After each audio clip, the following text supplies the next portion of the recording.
In the present, the main character was merely an old man worn out by time, whose days passed in endless memories of a former life, of that distant existence in the civilized world of earthly inhabitants. When a young girl, who had wandered into his miserable hut, heard these mutterings, she considered the unfortunate man a madman immersed in delirious visions. Sadness gripped the child's heart.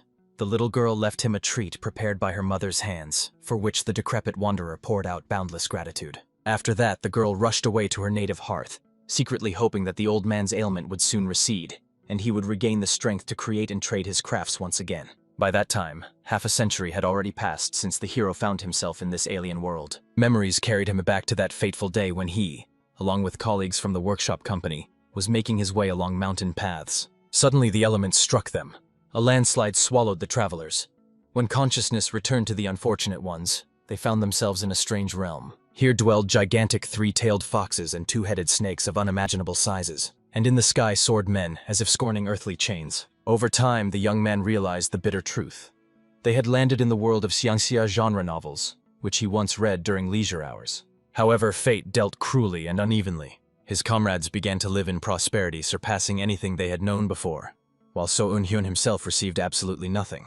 The wise entities descended from the heavenly heights and were amazed by the mystical talents of his companions. In the end, the immortal masters took the chosen ones with them to the celestial abodes. Only two remained on Earth, the main hero himself and Director Kim. Both cherished the hope that the heavens would grant them an incredible destiny as well. But the spark of divine gift never descended upon their souls. Possessing neither innate abilities nor knowledge of the laws of this world of martial arts, all the unfortunate could do was labor sweatily, earning their daily bread with their hands. But after 6 months of exhausting work, Director Kim gave up. No longer able to endure the hardships of physical exhaustion, he spent his accumulated coins on third-rate martial arts books that street vendors sold at outdoor stalls. What a surprise it was when, after 3 months of diligent practice, the director mastered the basics and transformed into a true master of fist-fighting art. Beginning to serve the state, he mastered increasingly complex combat techniques, until he rose to the rank of a powerful Jianghu warrior. And the hero was left alone, lagging behind everyone in this merciless race of fates. His soul longed for even the slightest sign from above, even a grain of special destiny. However, until the bitter end, nothing happened. 50 years flew by like a single moment of suffering, and here he was, just a withered old man, burning out under the onslaught of endless colds. The unfortunate man clung to life with all his might, but luck turned away from him forever. Over these decades, the wanderer learned the local dialect, mastered a craft, and earned his living by honest labor. He even managed to acquire a modest piece of land and build his own dwelling. He made a decent report on soap and alkali production. In this medieval celestial empire, such products were considered a relative novelty. But even this modest prosperity was snatched from his hands. The recipe was stolen, the production was appropriated, and the craftsman himself was mercilessly pushed out of the trade market. Now all that was left for the unfortunate man was to slowly fade away, awaiting the inevitable end. Rejected by the whole world, he shed bitter tears over the injustice of existence. The old man did not understand what he had done wrong, why the heavens had not chosen him. It would have been one thing if they simply had not chosen him. But to take away the fruits of hard labor, to take the last bit, this was impossible to accept. In the final moments of his fading existence, an epiphany pierced the dying man's consciousness. He needed to be at least a little stronger physically. Perhaps then fate would have given even a faint chance for a dignified life. With this thought, the decrepit old man closed his eyes for the last time. However, to his greatest astonishment, consciousness returned to him in the very next moment. When the youth, for it was indeed a youth, examined his own body, shock gripped his mind. He was wearing his former earthly clothes, the very ones he wore on the day of transmigration. His colleagues looked around in confusion, unable to comprehend where they had ended up, and the main character finally realized the dazzling truth. He had come to this world by no means devoid of special powers. His gift was simply regression, a return through the layers of lived years. Director Kim was clearly panicking. No wonder. They had just been following company business, and now they found themselves in an unknown meadow. It was the first day of their stay in a foreign world. The cause of it all was that very landslide, after which So Eun-hyun saw a bright flash of light. Of course, it was not easy to recall all the details from half a century ago, but he remembered the dazzling glow clearly. After it, the transfer to this realm occurred. The young man had no idea what to do next. In most regression stories, the main character uses knowledge from a past life to achieve success. But all So Eun-hyun had learned in 50 years was a soap-making recipe. While thoughts swirled in his head, he did not notice how insistently the department chief was calling him. Startled, the regressor turned around to understand the reason for the call. Suddenly, the department overseer lunged at the subordinate and slammed his fist with serious force right into the victim's face. He thought that the manager had surely fallen asleep at the wheel while they were crossing mountain passes and almost killed the whole group with his blunder. Honestly, for a brief moment, So Yoon-hyun even forgot how badly he had been treated in the past. He hadn't heard such accusations in a long time, and had managed to forget the true nature of this guy. This subject was a real madman. Even now he continued to threaten So Yoon-hyun with immediate dismissal upon returning home.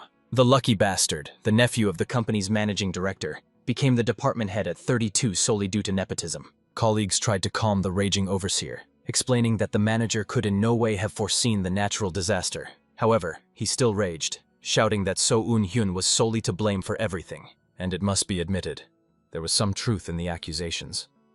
The hero did indeed briefly doze off at the wheel, intermittently falling into sleep on the way. And all because that idiot overseer kept overworking the subordinate, causing him simply not to get enough sleep. Moreover, initially it was the department head who was assigned to drive the car, but he shifted this responsibility onto a subordinate. While the upstart was running around and yelling, blaming So Eun-hyun for all the troubles, the young man himself was quietly restoring memories from 50 years ago. At that time, he was so shocked by what had happened that he was the first to rush to apologize, believing he had seriously blundered. He spent the next 50 years endlessly apologizing to people, even when a gang of bandits pressed him against the wall and took his belongings. Even when martial arts masters mocked the helpless man.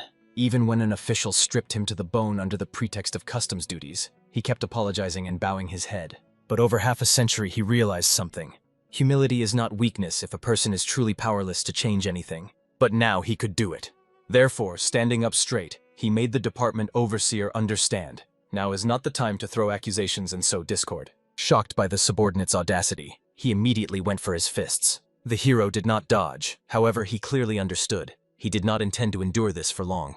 And in the next moment, the regressor attacked first, delivering a blow with all the accumulated rage straight to the boss's face. The hero was beaten by both martial arts masters and ordinary bandits while he was gathering healing herbs in the mountains. Every year the situation got worse. Crop failures, debts, officials demanding bribes. Unfortunately, they existed in a world soaked with violence to the very core.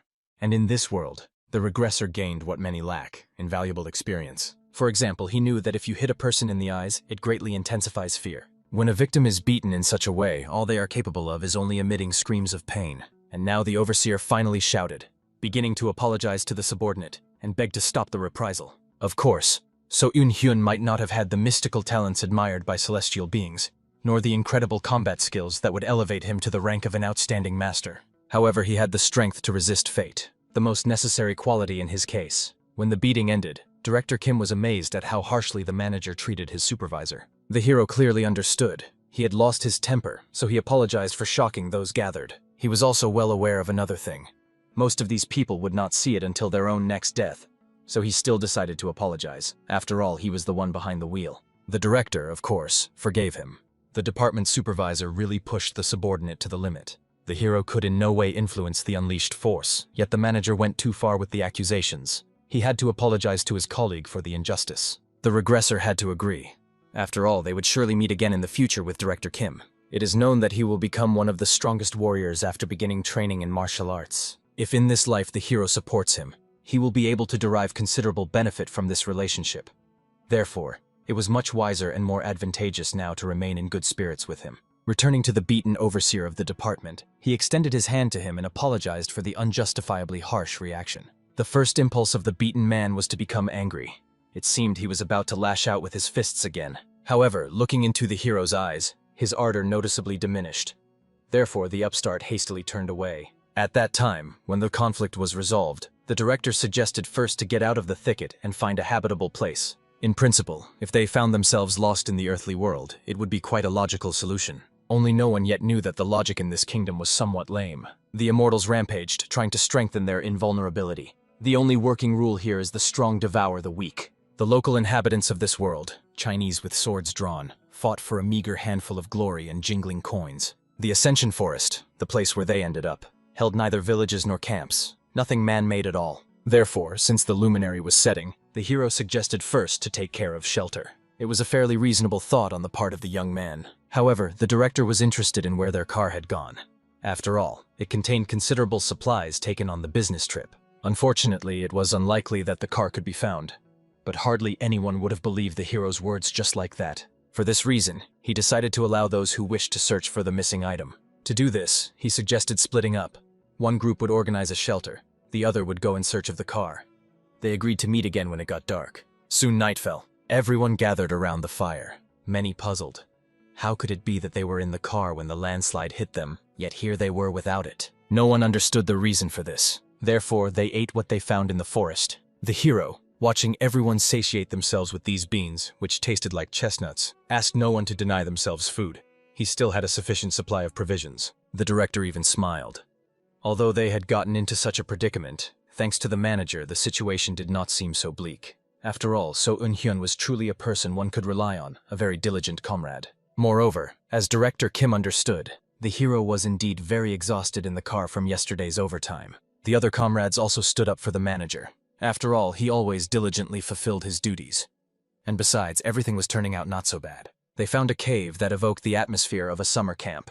In fact, in a past life they had to wander for a long time before stumbling upon this cave. Therefore, in order to get rid of any suspicions, the regressor simply explained that they were lucky. He was going to fully enjoy this universal calm. After all, this night was the last for them when they could smile so carefree. So the next morning the hero was already frozen in a bow, greeting the great mistress of the forest. She appeared as soon as she sensed a very strange smell. In all the millennia of her existence, she had never inhaled anything like it. Soon the other comrades also woke up, who were horrified upon seeing the gigantic spawn. However, the manager immediately shouted, demanding that everyone immediately bow and show due respect to the mistress of these lands. The three-tailed fox, quite displeased with the reaction of the other mortals, was convinced. All mortals are rude and ignorant. Usually she would have already torn off all their limbs for such insolence. However, considering that at least one of them understands how to properly deal with her, the beast decided to spare the people. However, they still had to pay for stepping on her land. If one of the mortals sacrifices a hand to her, she will allow them to stay here. The hero remembered the events of the past incarnation. Back then, everyone panicked and shouted upon seeing the monster. As a result, they angered the fox and found themselves on the brink of death. This time, apparently, the beast liked the manners of the young man, so she decided to spare them and announce the price, to find out who is ready to sacrifice a hand. Honestly, it was a small sacrifice compared to all that they had to pay, especially considering that the severed limb would easily return thanks to the heavenly cultivators who would arrive in a couple of days. Plus, the hero had already prepared herbs to dull the pain, so he extended his trembling hand, offering it to the fox as payment. Of course, the beast, impressed by the manners of this mortal, decided not to refuse.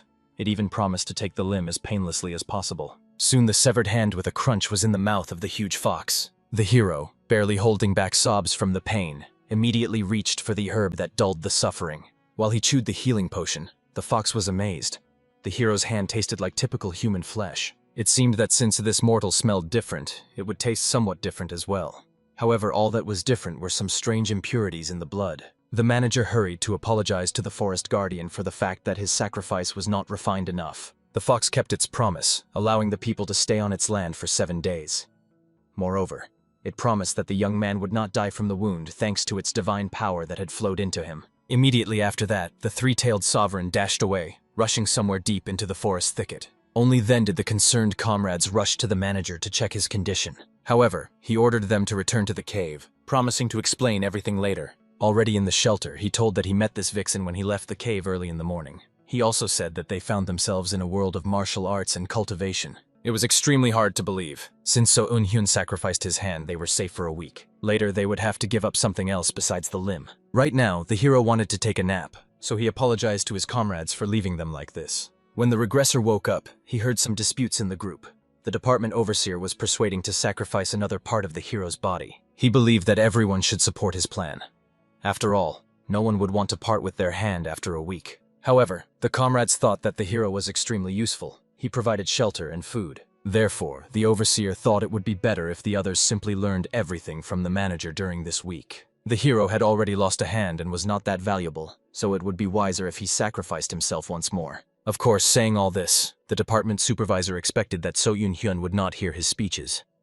Naturally, the regressor was disappointed. Because this time he was injured, the overseer now wanted him to pay with his limbs every week. He definitely was not going to forgive this.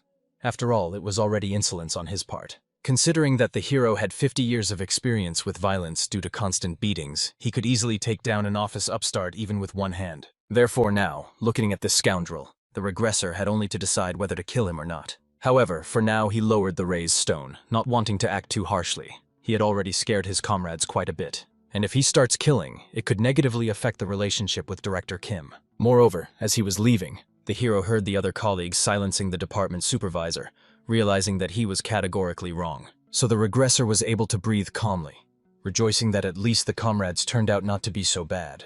Perhaps for the most part they behaved strangely in this situation, but still retained their humanity. Finally the next day arrived.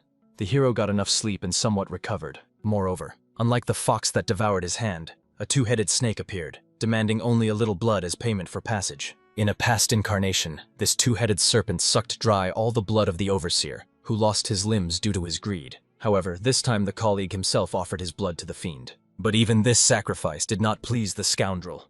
The snake had never tasted anything worse in its long life.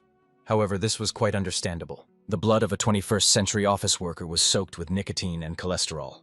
The taste of such a mixture was most likely disgusting. Finally, when the issue with the snake was resolved peacefully, the hero called the department supervisor to go with him to gather medicinal herbs and edible fruits. He, of course, was indignant that a subordinate dared to call him by his first name so familiarly. However, the regressor reminded him, they all want to eat, which means it is necessary to gather edible vegetation and fruits. Naturally, the overseer was indignant, but the hero convinced the upstart, promising to sacrifice his second hand to the fox next week if he died from blood loss.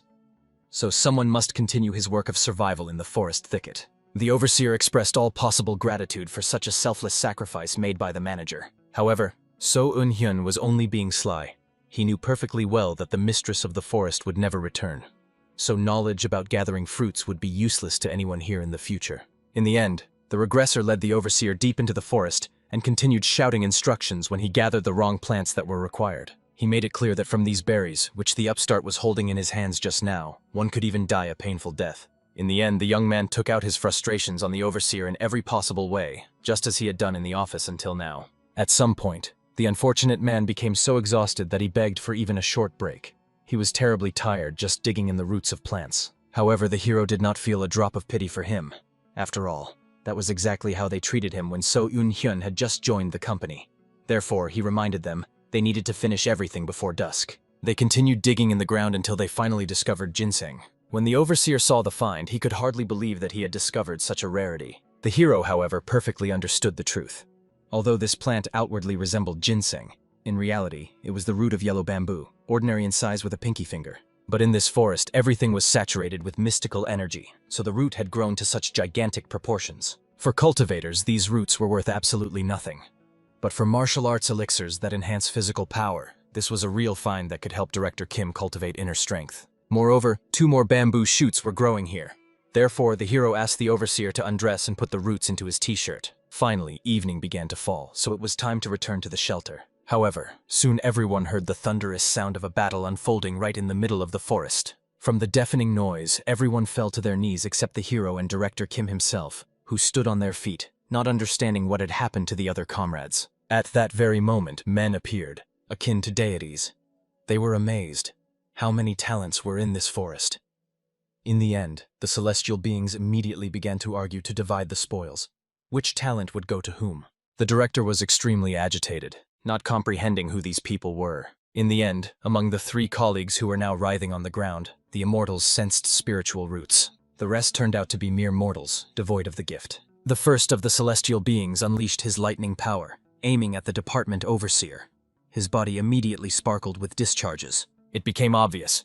His flesh was the perfect vessel for the heavenly golden thunder. The time had come for the second immortal to find the person who would respond to his power. When he played on his musical instrument, the girl writhing on the ground screamed loudly in pain. The root of the transformation of the ghostly element is an extremely rare ability that seemed almost completely vanished from the world. The last of the immortals descended to one of his colleagues who possessed a unique holy body that even astonished the imagination of a celestial being. In the end, he decided to take all 3 as disciples of the sect of the creation of Azure Heavens, for within them lay a power capable of changing the entire cultivation world. The man, looking at the husband who was talking to him, felt such pressure from his inner power that it seemed he could pass away at that very moment. At that time, a cultivator wielding a pipe descended to this guy, offering to join the Black Ghostly Valley, for they had all the cultivation methods that disciples might need.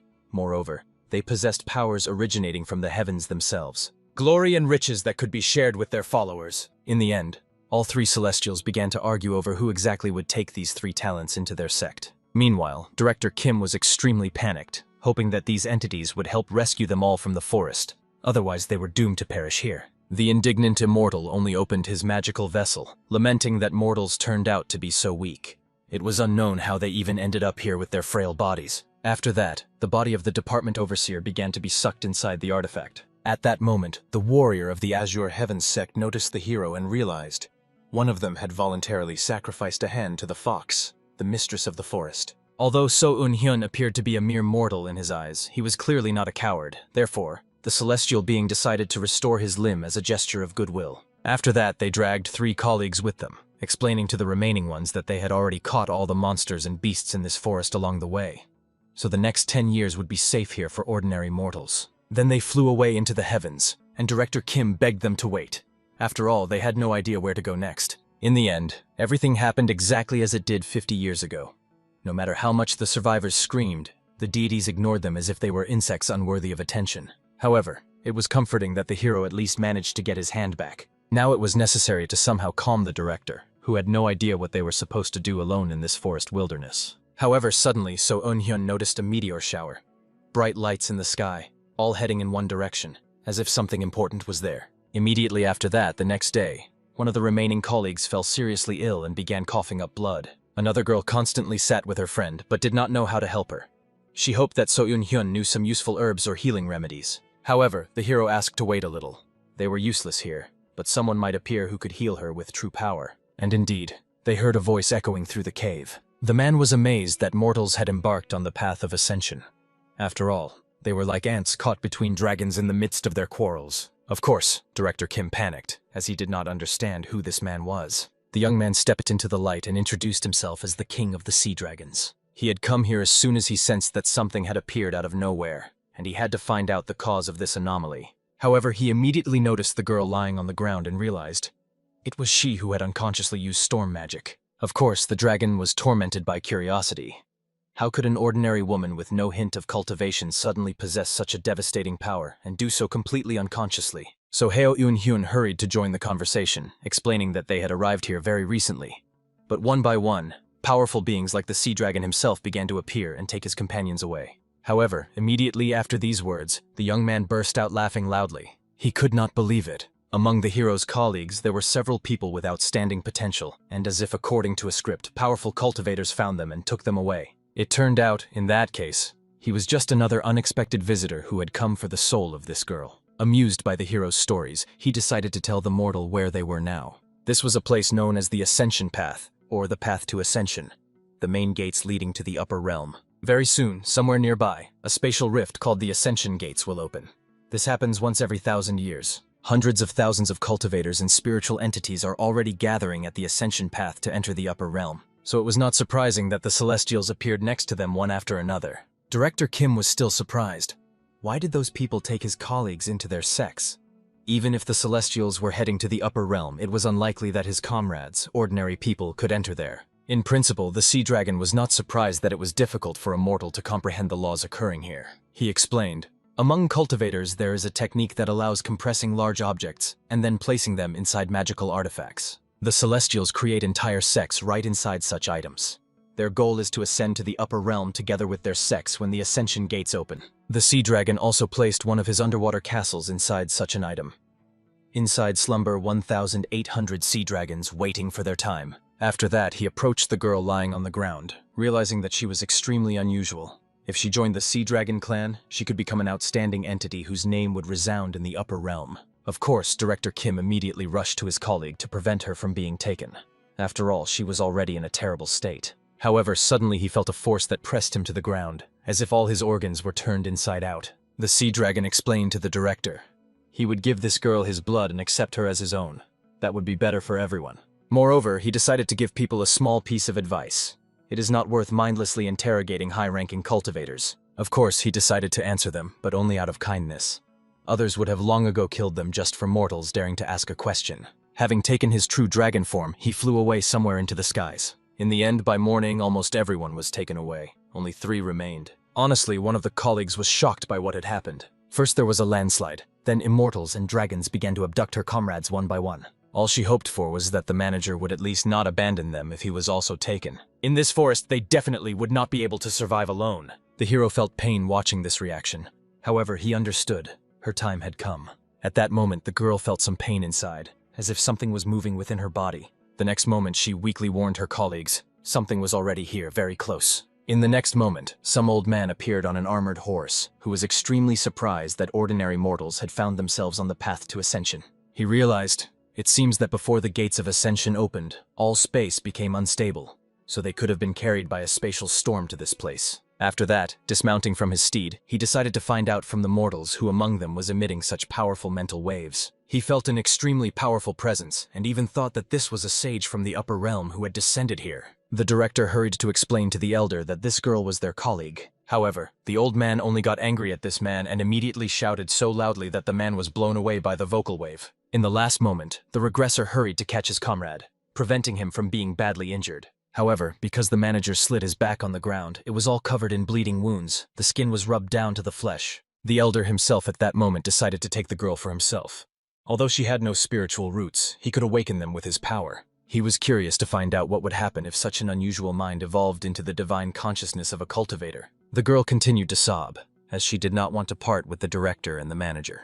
But the elder was extremely disappointed that she still clung to earthly ties even after his warm reception. In the end, he lifted the two of them using telekinesis and began to strangle them.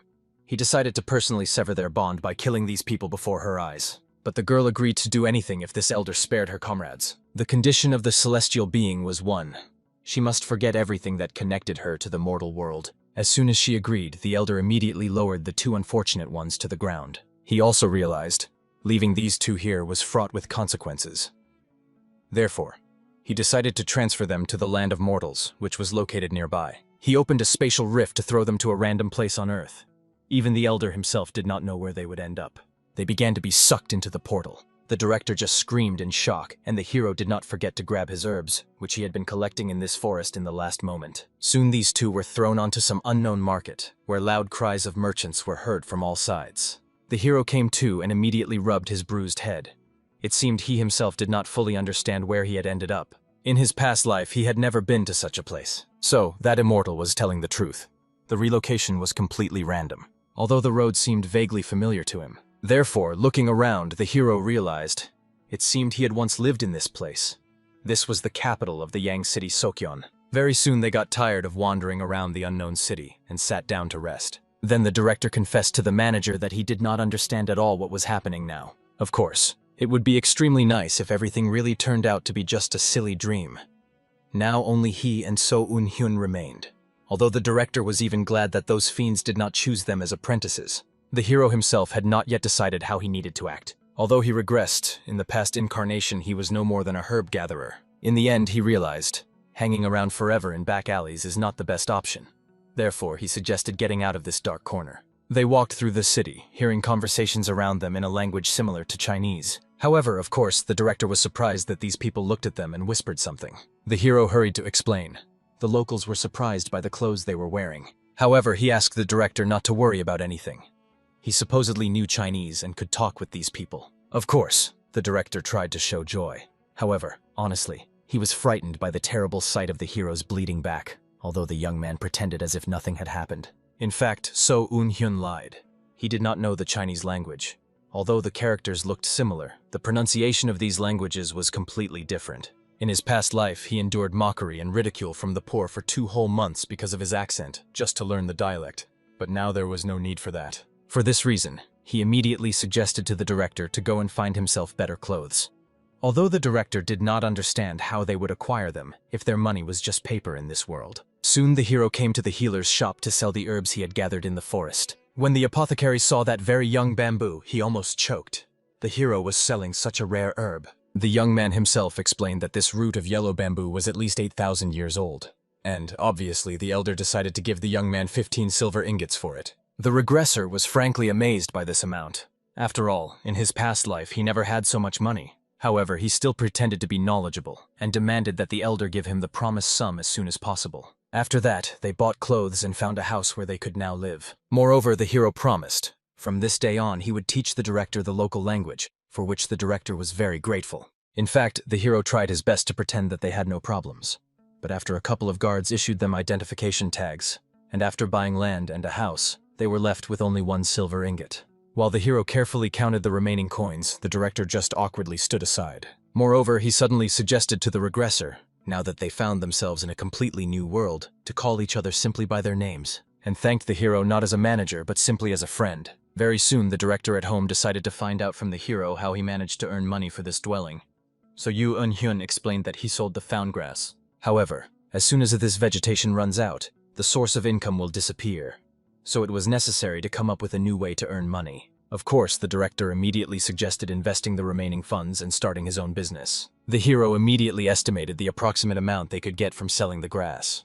In principle, this money and the director's skills in managing an average Korean company should have been enough to stay afloat. But that was not enough. Since the hero had regressed, he wanted to dream big. Now he had a huge chance, considering that Director Kim was a true genius in martial arts. After reading some third-rate books, he was able to become a martial arts master in just a couple of months. As soon as he learned more advanced techniques, he became one of the most powerful warriors. Therefore, the hero considered it much more profitable to immediately invest in having the director study martial arts. Perhaps then the regressor would manage to accelerate the birth of the greatest swordsman by at least 30 years. Then he could benefit from working for this person. He explained to the director, this whole world was tied to martial arts. No one knows when local bandits might decide to come and seize their business. Therefore, it was necessary to strengthen their self-defense skills. Moreover, training in martial arts was extremely interesting, as it was only available to those who belonged to martial sects. It was clear. The man really fell for the hero's trick and behaved like a typical uninformed person. The regressor also told his comrade that several well-known sects operated here in this city. The Demon Slayer sect, the Temple of Self-Binding, the House of the Superior Bird, the Gate of Seven Secrets. All of these belonged to the Righteous faction. There was also the Wolf Fang Gang, the Dark Knight Association, and the Dragon's Battle Fortress, which belonged to the unorthodox forces. People were used to calling them the 4 Stars and the 3 Demons. All who were demon slayers mainly practiced swordsmanship techniques. The Temple of Self-Denial is a religious sect of Buddhism. The birds are similar to the Hao sect. They deal with information. And the Gate of Seven Secrets has an extremely long history, including various martial arts. On the other hand, there were the 3 demons, about whom much less was known.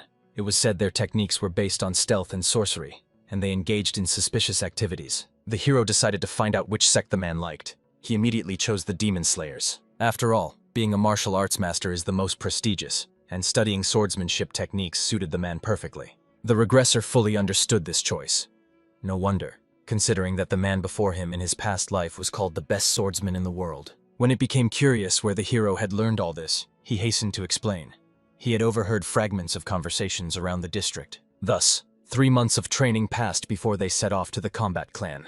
The hero introduced the director as his elder brother, who had heard about the famous demon assassin sect and was eager to master martial arts. Of course, the man immediately began to study the director attentively with his gaze. However, he understood. At his age, training would be extremely difficult. The director himself was amazed at that moment. After all, even from the outside, this sect looked as if they had plenty of money. The regressor offered the gatekeeper a silver coin so that they would arrange a meeting with the leadership. After all, even the simplest self-defense lessons would suit them. In the end, they managed to bribe the manager. He immediately realized that people had come to him who wished to study martial arts for self-defense. The hero provided 16 silver ingots as payment for the so-called elder brother to undergo training with them. In principle, looking at such payment, the man was not so opposed to taking in all who were external students. However, he warned, no leniency should be expected. Moreover, for such a fee, they were ready to accept only one of them. Even the hero was surprised that they were willing to offer so little for all the money earned from selling the yellow bamboo root. And the director could not stand it. He immediately wanted to get into a quarrel. However, the regressor agreed to accept these conditions and decided to leave his brother so that he would train here alone. In the end, the satisfied manager left and ordered that the director come to the yard a little later when all the external students gathered. The director himself did not understand what benefit there would be if only he studied martial arts, because if he had known it would cost so much, he would have chosen another sect. However, the young man assured the man there was nothing to worry about. The hero had never been strong in sports anyway. He only wanted to settle matters with the remaining money and support the director. Therefore, he asked him to try to focus on martial arts. Of course, deeply touched, the man promised that he would try his best. However, he was embarrassed that he was no longer a boy. He was not even sure if he would become a fighter. However, the hero was confident that his comrade would succeed.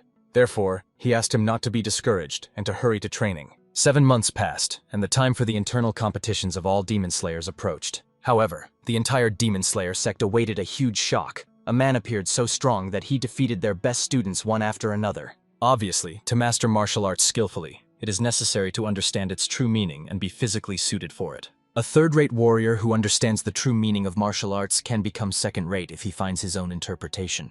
And to rise even higher requires twice as much understanding and, accordingly, twice as much time and effort. However, sometimes people with innate talent appear who simply skip all these understandings, bypassing all the stages in one leap. The Demon Assassin sect is full of such talented warriors. After all, it is the largest sect in the city. However, for a stranger to be able to defeat the direct disciples of the great sect, such a thing had never happened before. In just 7 months, Director Kim became a first-class warrior, mastering the technique of the Absolute Dragon Saber perfectly. Of course, the leader was horrified. After all, reaching first class in just half a year of studying martial arts, this level is achievable only through the combined efforts of many trained warriors. Not only was he a stranger, but it also seemed to others that all their traditions were trampled by this one person. Therefore, the leader had no choice and ordered to capture So Eun-hyun as well. The regressor perfectly understood the fact that some stranger mastered skills worthy only of the sect elders in just 7 months threw them into confusion. In such an absurd situation, Director Kim was confined to his quarters on suspicion of being a spy for another sect.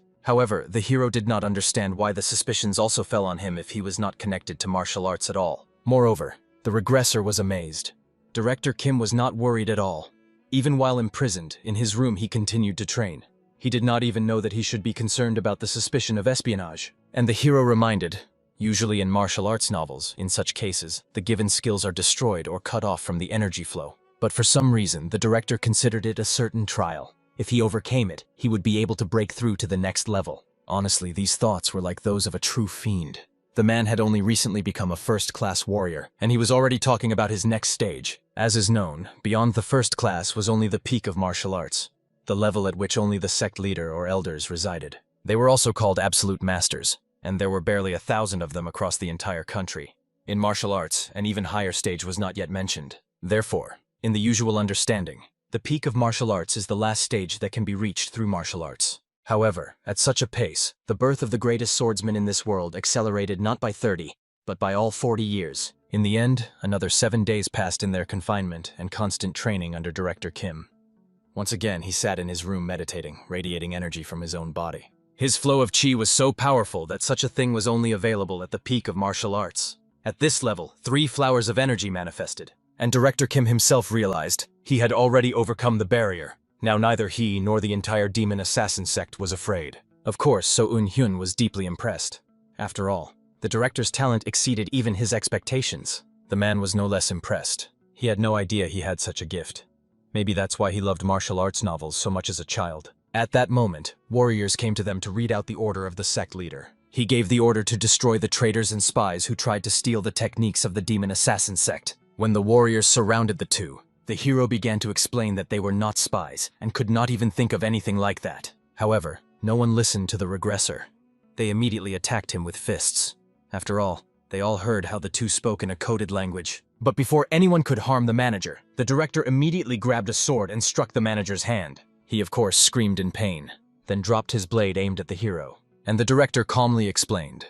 This sect was the first one he joined to study the swordsmanship arts. Of course, the warrior immediately raised his hand to strike, not understanding how Director Kim dared to hit their manager. However, in the end, he did the same to them, inflicted wounds on their working hands so they could no longer hold a sword. In the end, everyone fled in fear, realizing that this devil had already reached the peak of martial arts. It was necessary to report what happened to the leader. Meanwhile, the room was in complete chaos. However, the director, despite everything, explained. He now intended to go to other sects for training. The hero decided to go with him, so he suggested choosing some unorthodox sect, for example, the Dragon Battle Fortress. In the end, they agreed to meet there, and the director went to talk with the leader of all demon assassins and the elders to somehow resolve the misunderstanding. Next time they met already on the high mountains. Standing on the cliff, the director kept waiting for the hero to arrive, while the latter was somehow climbing the mountain slope. Looking at the good-natured mockery of his comrade, the regressor explained. He had become too fast and strong. The hero could not keep up with him. However, looking at the fresh blood on his sword, he realized, apparently, the conversation with the leader and elders of the sect had not gone well. It was astonishing that this man was scolding him for violence. Even if he killed for survival, still, During the swordsmanship training, the director had changed. Moreover, the hero missed his former world extremely. It would be nice to return to an ordinary life on Earth. However, he still possessed the power of regression, so it would be good to go back before the accident and prevent it. But he could do nothing. Obviously, all he could do was survive in this world. After the betrayal of the Demon Killer sect, Director Kim joined the Dragon Battle Fortress and killed its leader, becoming the head. 2 years later, he traveled around the entire city, crushing various sects. And 3 years later, he tore down all the signs of the unorthodox faction. He became famous as the greatest warrior of the Celestial Empire and used this fame to unite the sects into a battle alliance. After 7 years, he and the director became like brothers and stopped paying attention even to the age difference. Also, the man created a martial arts technique that was perfect for the hero. The technique sword, cutting mountains. The man gave it that name, hoping the hero would inherit its meaning. The will capable of moving mountains. If he could master the sword-cutting mountains, he would easily reach the peak of martial arts. Moreover, the book contained not only the technique, but also the method of cultivating dragon veins. A first-class martial art, far beyond secondary and third-rate techniques. The only problem was that the hero's talents were truly disastrous. So after a few training sessions it became clear. The hero was a complete failure. In the end, even with the best master in the Celestial Empire, who developed martial arts specifically for him and personally trained him, after a whole year of practice he barely reached the 3rd class. However, the regressor tried not to be sad. At least his talents in medicine came in handy. In the end, years passed, and soon the hero witnessed something unreal. While the director meditated, exactly 5 spheres of energy hovered above his head, merging the 5 elements into one. That was the level about which legends were told. In the end, when the meditation ended, the director was reborn, as if he had become a completely different being. He even looked younger. Looking at himself, he realized he had undergone a complete transformation. However, he asked the hero not to be surprised by his appearance. So Hyun, of course, was amazed. After all, the director looked much younger than him, and he felt full of life, capable of anything. The regressor was sure people would go crazy when they saw his incredible transformation. Moreover, at that moment the director announced the time had come to hand over the alliance to a new leader. However, the alliance leader needed an advanced level of martial arts, but there was no one in the district who understood the true meaning of these very martial arts. Of course, So Eun-hyun had already reminded his brother. He was too special. It was unlikely that anywhere in the world there would be another genius like him. The director himself also realized this. At least among the people he had taken under his wing, there were no worthy ones. A total of 35 years had passed since the hero was again on the path of ascension. Now he was over 60, and of course he was extremely curious to find out where the director had disappeared to. A year after his transformation, he handed over the position of alliance leader to a new generation and retired. Of course, the hero wanted to leave with him, but to maintain order in the alliance, he had to stay in the position of strategist. The director said he wanted to wander through the world of martial arts and travel around the whole country. Perhaps because of this, he never appeared at his retirement ceremony. For this reason, the regressor even felt a little lonely. Of course, he bought a house using the money paid for years of service, but it was too big for him alone. However, unexpectedly, while he was wandering down the street, he saw the silhouette of a man. So he immediately rushed to him. It turned out to be a director slightly battered by life, who had finally returned home. He looked as if he had gotten into some trouble. Moreover, the regressor felt anger. The comrade did not even show up at his retirement ceremony. In the very next moment, the man himself collapsed to the ground to recover his spirit a little. He confessed to the hero that he considered himself blessed with a combat talent. And indeed, among ordinary mortals, no one had a gift like his. Of course, So Eun-hyun was amazed that the man equated himself with ordinary mortals. After all, everyone knew.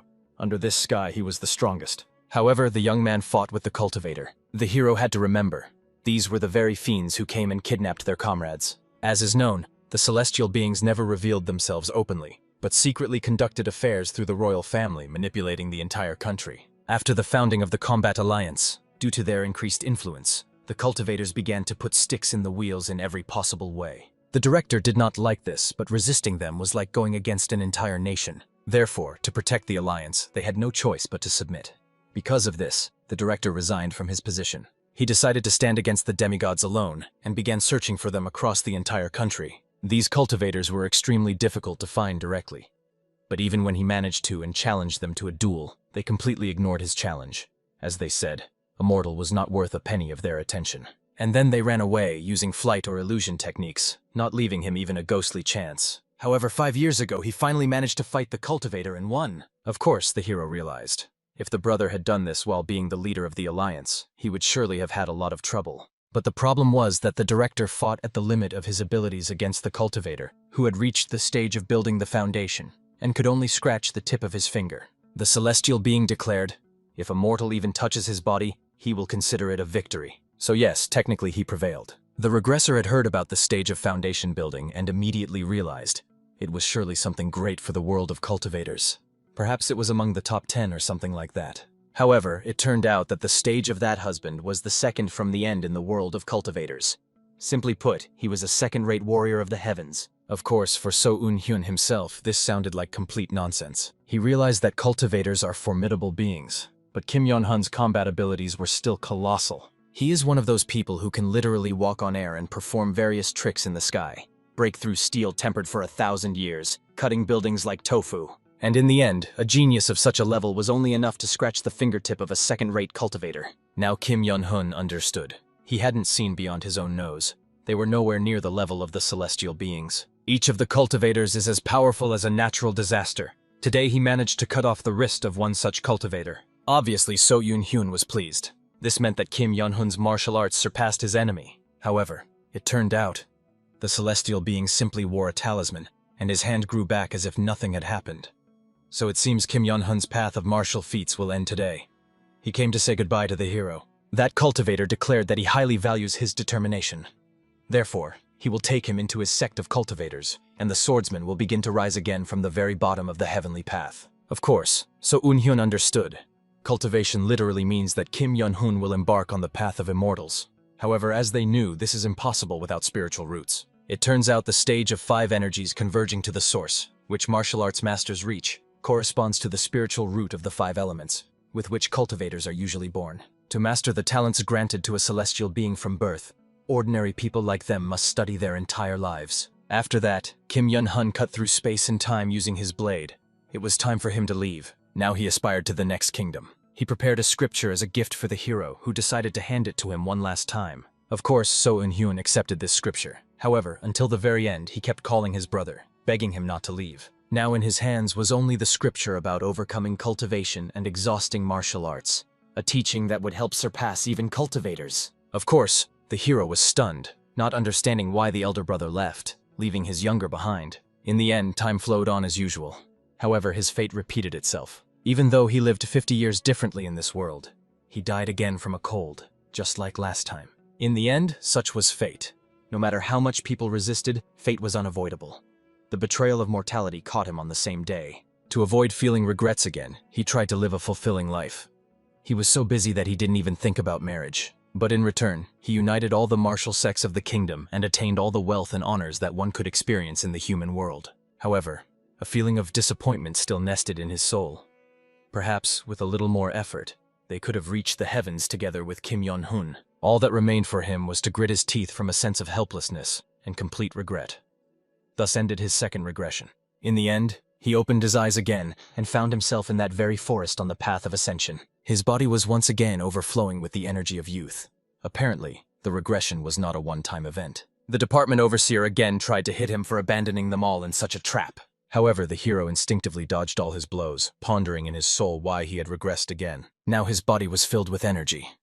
This was another chance, which, without a doubt, was not so bad. However, he was sad to leave everything he had built over the last 50 years. The department overseer was huffing and fuming. The hero not only almost killed them all, but also had the audacity to dodge. The young man himself did not react to these shouts, realizing that regression was like a curse that deprived life of any value. Of course, the first regression was perceived as an opportunity. But what will happen if it continues endlessly? In the end, he will be trapped in the wheel of fortune, forced to tread the path of life and endure hardships until the end of time. Moreover, he will be unable to meet his acquaintances from his previous life again. The people now standing before him only had the same shell as those he knew in his past incarnation. Kim Yeon-hun, whom he took for his biological brother in this world, also does not yet exist as a personality. In the end, the hero, as if nothing had happened, asked the department overseer to calm down a bit. After all, his rage would not help them now. Moreover, he reminded, today the upstart was supposed to be behind the wheel.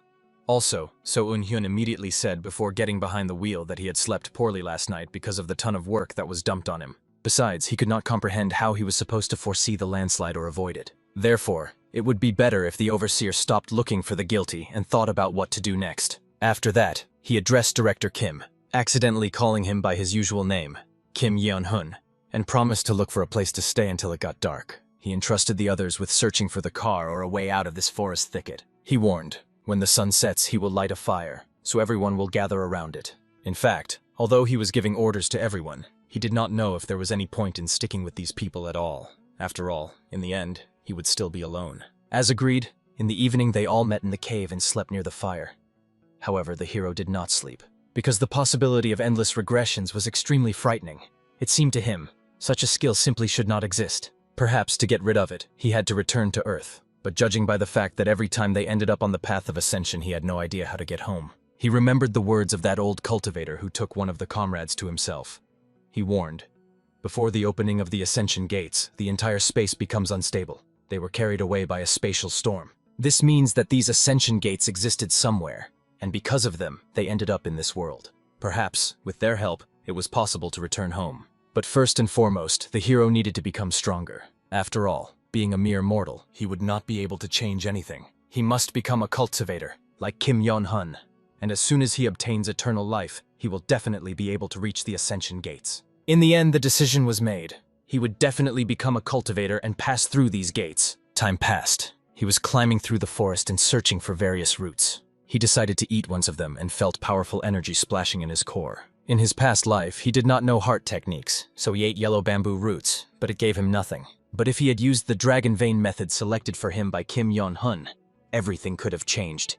Perhaps he could even break through the blocked chi pathways. In the end, he felt his heart beating extremely fast in his chest. Healing a body soaked with preservatives from fast food and stressful situations was not so simple. After that, the hero took it upon himself and made a homemade sword. This stick already looked more like something suitable for training. The regressor had always been a mediocre warrior. However, considering that he had hardly trained in recent years, his skills had rusted. Now he was young, so he wanted to make up for lost time by using the mountain-splitting sword technique. Fortunately, all memories were preserved in his mind, so it was only a matter of increasing strength. While the hero was training, the director noticed him and was amazed by his power. He couldn't believe that he had split a tree using a wooden stick. He demanded explanations. Of course, the regressor was momentarily surprised by the astonishment of the man who had taught him the cultivator's path in his past life. However, wishing to help him, he suggested trying the technique himself. But of course, once again a three-tailed fox appeared before them. The mistress of the forest was amazed that worldly humans were entertaining themselves here in front of the ruler of these lands. In the end, the only thing the hero could do now was to take herbs to ease the pain.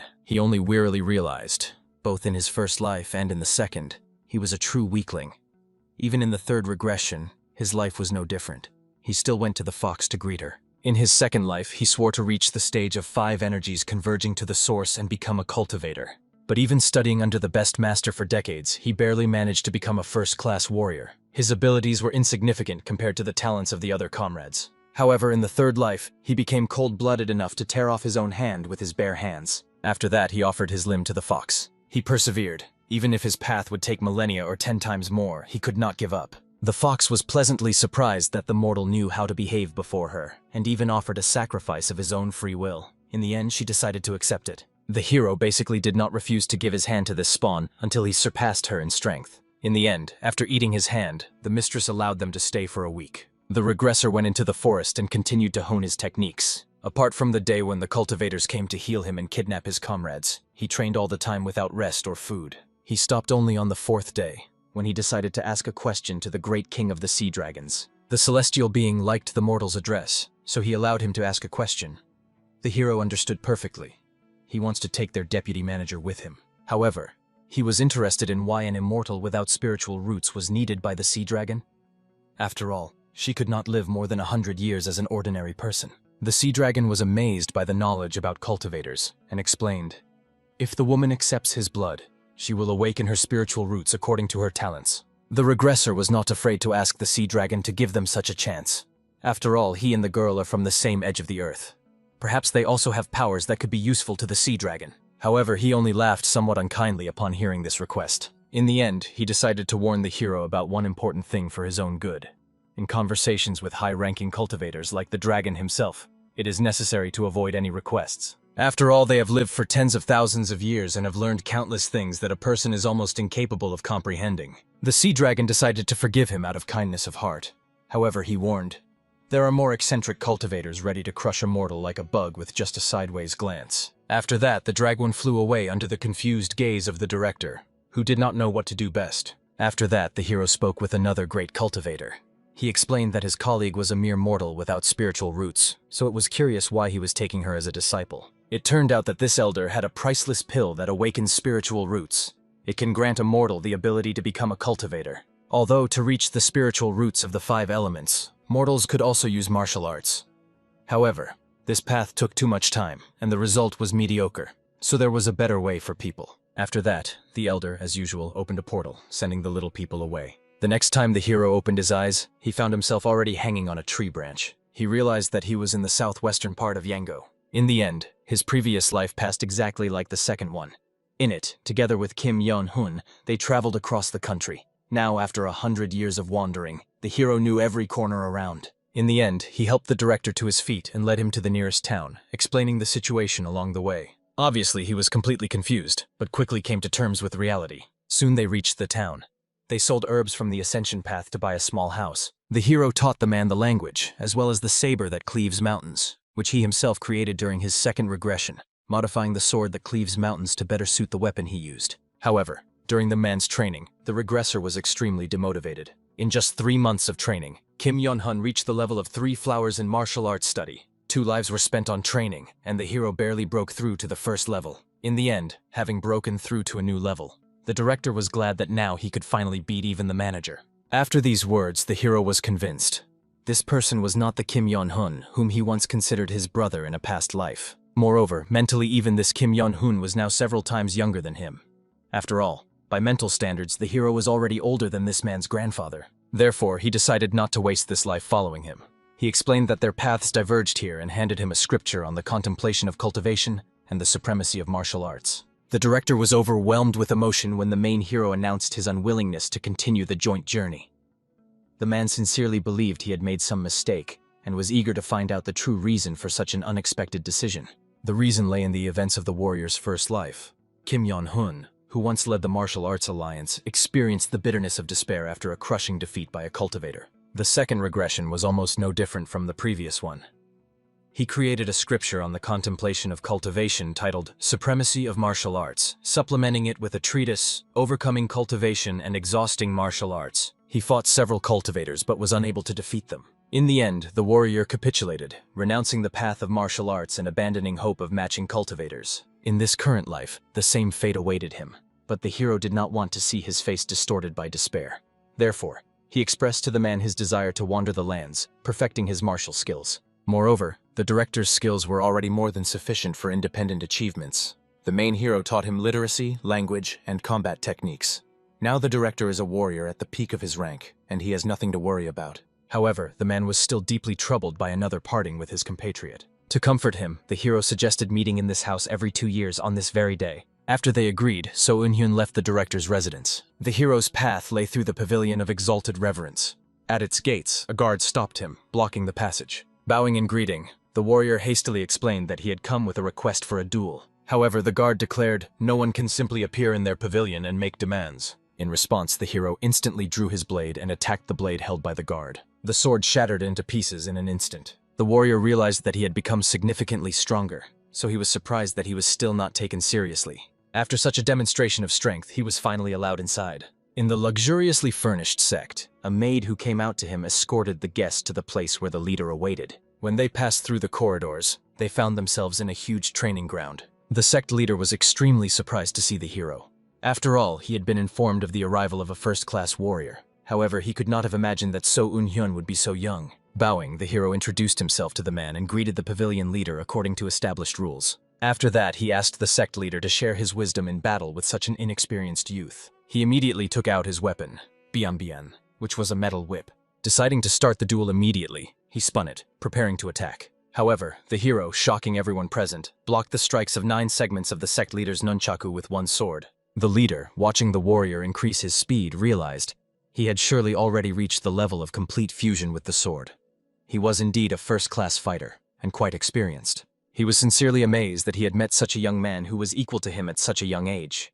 This meant that the hero was a genuine genius. The warrior only smiled, understanding that he could hardly consider this praise. He realized his level could impress, because others would need decades to master what he had already learned by 20. But in reality, he was one of the mediocrities found at every turn. The heavens had not endowed him with talent. However, despite the lack of gift, he still managed to develop his skills to such a level. 3 regressions made this possible. The hero decided that for now he would pretend to be one of the geniuses.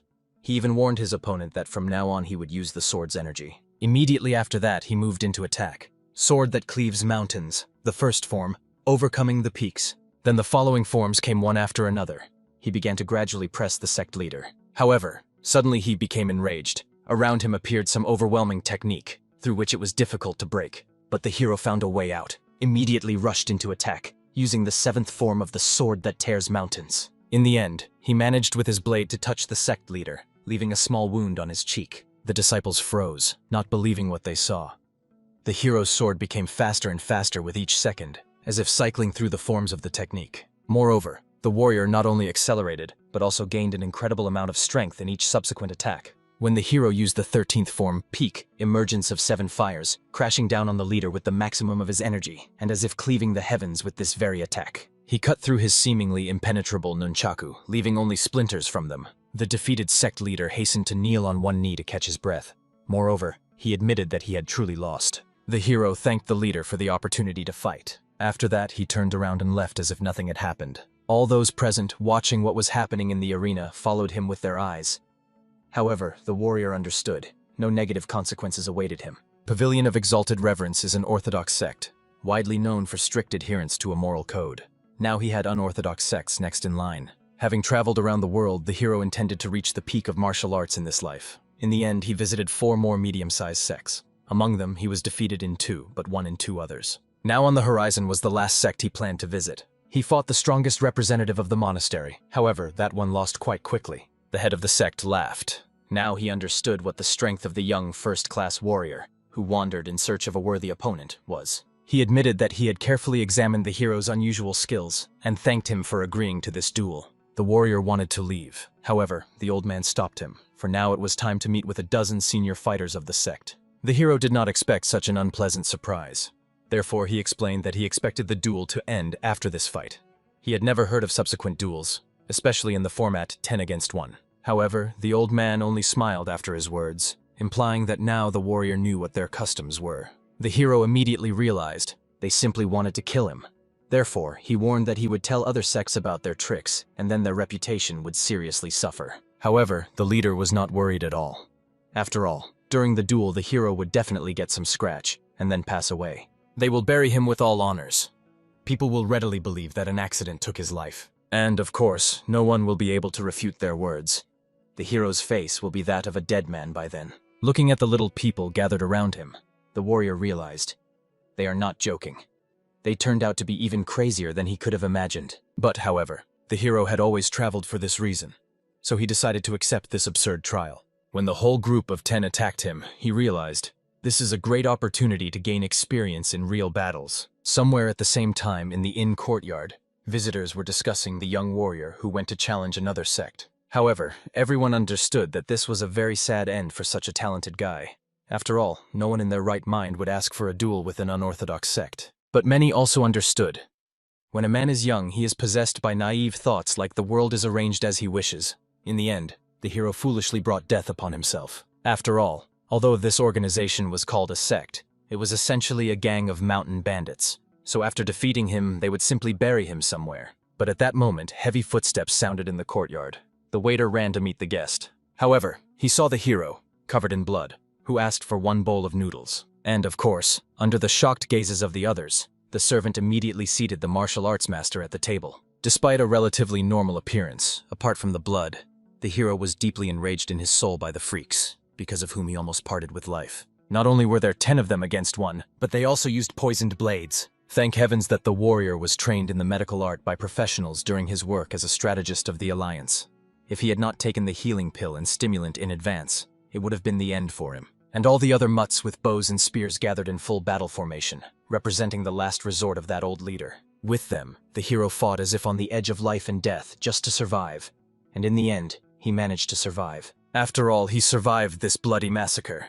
He cut their tendons and left them crippled so that they would not even dare to track him down to take revenge. The warrior himself would not be able to relax for a long time due to an overdose of stimulants, so he could not expect sleep for the next couple of days. And of course, he decided not to waste time and challenge the next unorthodox sect. As a result, immediately after the meal, the young fighter ate a plate of noodles and continued on his way. This incredible feat instantly glorified his name and became a rumor that spread throughout the city. Soon people came up with a fitting nickname for this mad warrior. He was called Endlessly Warlike. In another battle, the hero realized that he was severely lacking talent. His goal, the peak of martial arts, was as far away as ever. Therefore he continued to fight, intertwining life and death into one, just to get closer to the goal even by a small fraction. In order to overcome all obstacles, he must become a madman. If there is no talent, then one must become reckless. This is the only way to catch up with a genius. In the end, the warrior traveled to many places in the country, engaging in several duels a day against orthodox and unorthodox sects. 5 years later, he reached the 14th form of the sword that cuts mountains, Heartbeat. But he had a goal like a mountain. Its core was comparable to the heavens. A sword like a silk touch is an art available only to those who have reached the peak of martial arts. Even its brief manifestation exerts enormous pressure on the mind. However, if the hero could not cope with this, then he could forget about catching up with the director. However, even this level was still not enough. But in the end, when Kim Yon-hun attacked, all the warrior's sword art was destroyed with one blow. At the same time, the approaching man admitted that because of rumors he had high expectations about the hero. They still have a long way to go. This time Kim Yon-hun won, retaining the status of the strongest man under heaven. The hero realized his brother really was gifted with incredible talent, so all he could do was congratulate him. The director became even stronger than last year. Moreover, over 5 years his body completely transformed, yet the warrior remained merely a first-class fighter all this time. So he understood the reason why the lack of talent drove people to despair. While he was thinking, the director decided to find out what had brought the man here. After all, they agreed to meet once every 2 years. But it turned out, after Kim In-hun reached the realm of the 5 energies ascending to the source, and also visited all the great sects in the country, he realized that he was the strongest person in the entire state. And indeed, no one can withstand more than one of his blows. Therefore he thought that he, the strongest warrior of the Celestial Empire, would do well to create his own sect or organization, and he wanted to offer So Eun-hyun a place in it. However, the hero refused, suggesting to leave everything as it is for now. In fact, the warrior refused, for he understood. If he accepted the offer, he would end this life just like the previous ones, working to exhaustion as a strategist or deputy. To reach the peak of martial arts, every second was precious to him. After the director said that it would be difficult for them to see each other if he focused on his organization, he began trying to convince the hero by enticing him with personal martial arts lessons. However, the warrior understood. Whatever he proposed, he would never agree. After all, he had enough mentorship from Kim Yong-hun in the previous regression. Now he needed real combat experience. Even in his past life, Kim In-hun told him, as soon as he reaches the late stage of the first class of warriors, he must strive to gain as much combat experience as possible. So in this life, the hero decided only to briefly testify about the adventures of his brother. After all, the most important thing now for the warrior is to continue his endless journey in search of battle. 20 years passed until they finally met again with Kim Yon-hun. And at that moment, looking at him, the hero realized his talent truly touched the heavens. The warrior was struck, for despite endless training, he still could not cultivate his mastery. The most important thing, he admitted that his understanding of sword energy was far beyond that of ordinary first-class fighters. But he still could not last longer than 3 strikes against supreme masters. And of course, the director found this quite strange. The hero was practically one with the sword. Therefore, considering all his accumulated combat experience, reaching the peak of martial arts should have been easy for him. However, the problem lay in talent, which the warrior not only lacked. It seemed he had even gone into the negative. After these words, suddenly blood poured from his nose. Now the hero was able to maintain sword energy only for half a day. Perhaps, if he could last a whole day, he would find a way to reach the peak. The elder brother wished him success and also gave him a book. Everything he was able to foresee during the battle with the cultivator at the core formation stage was recorded there. How to withstand his blows as long as possible.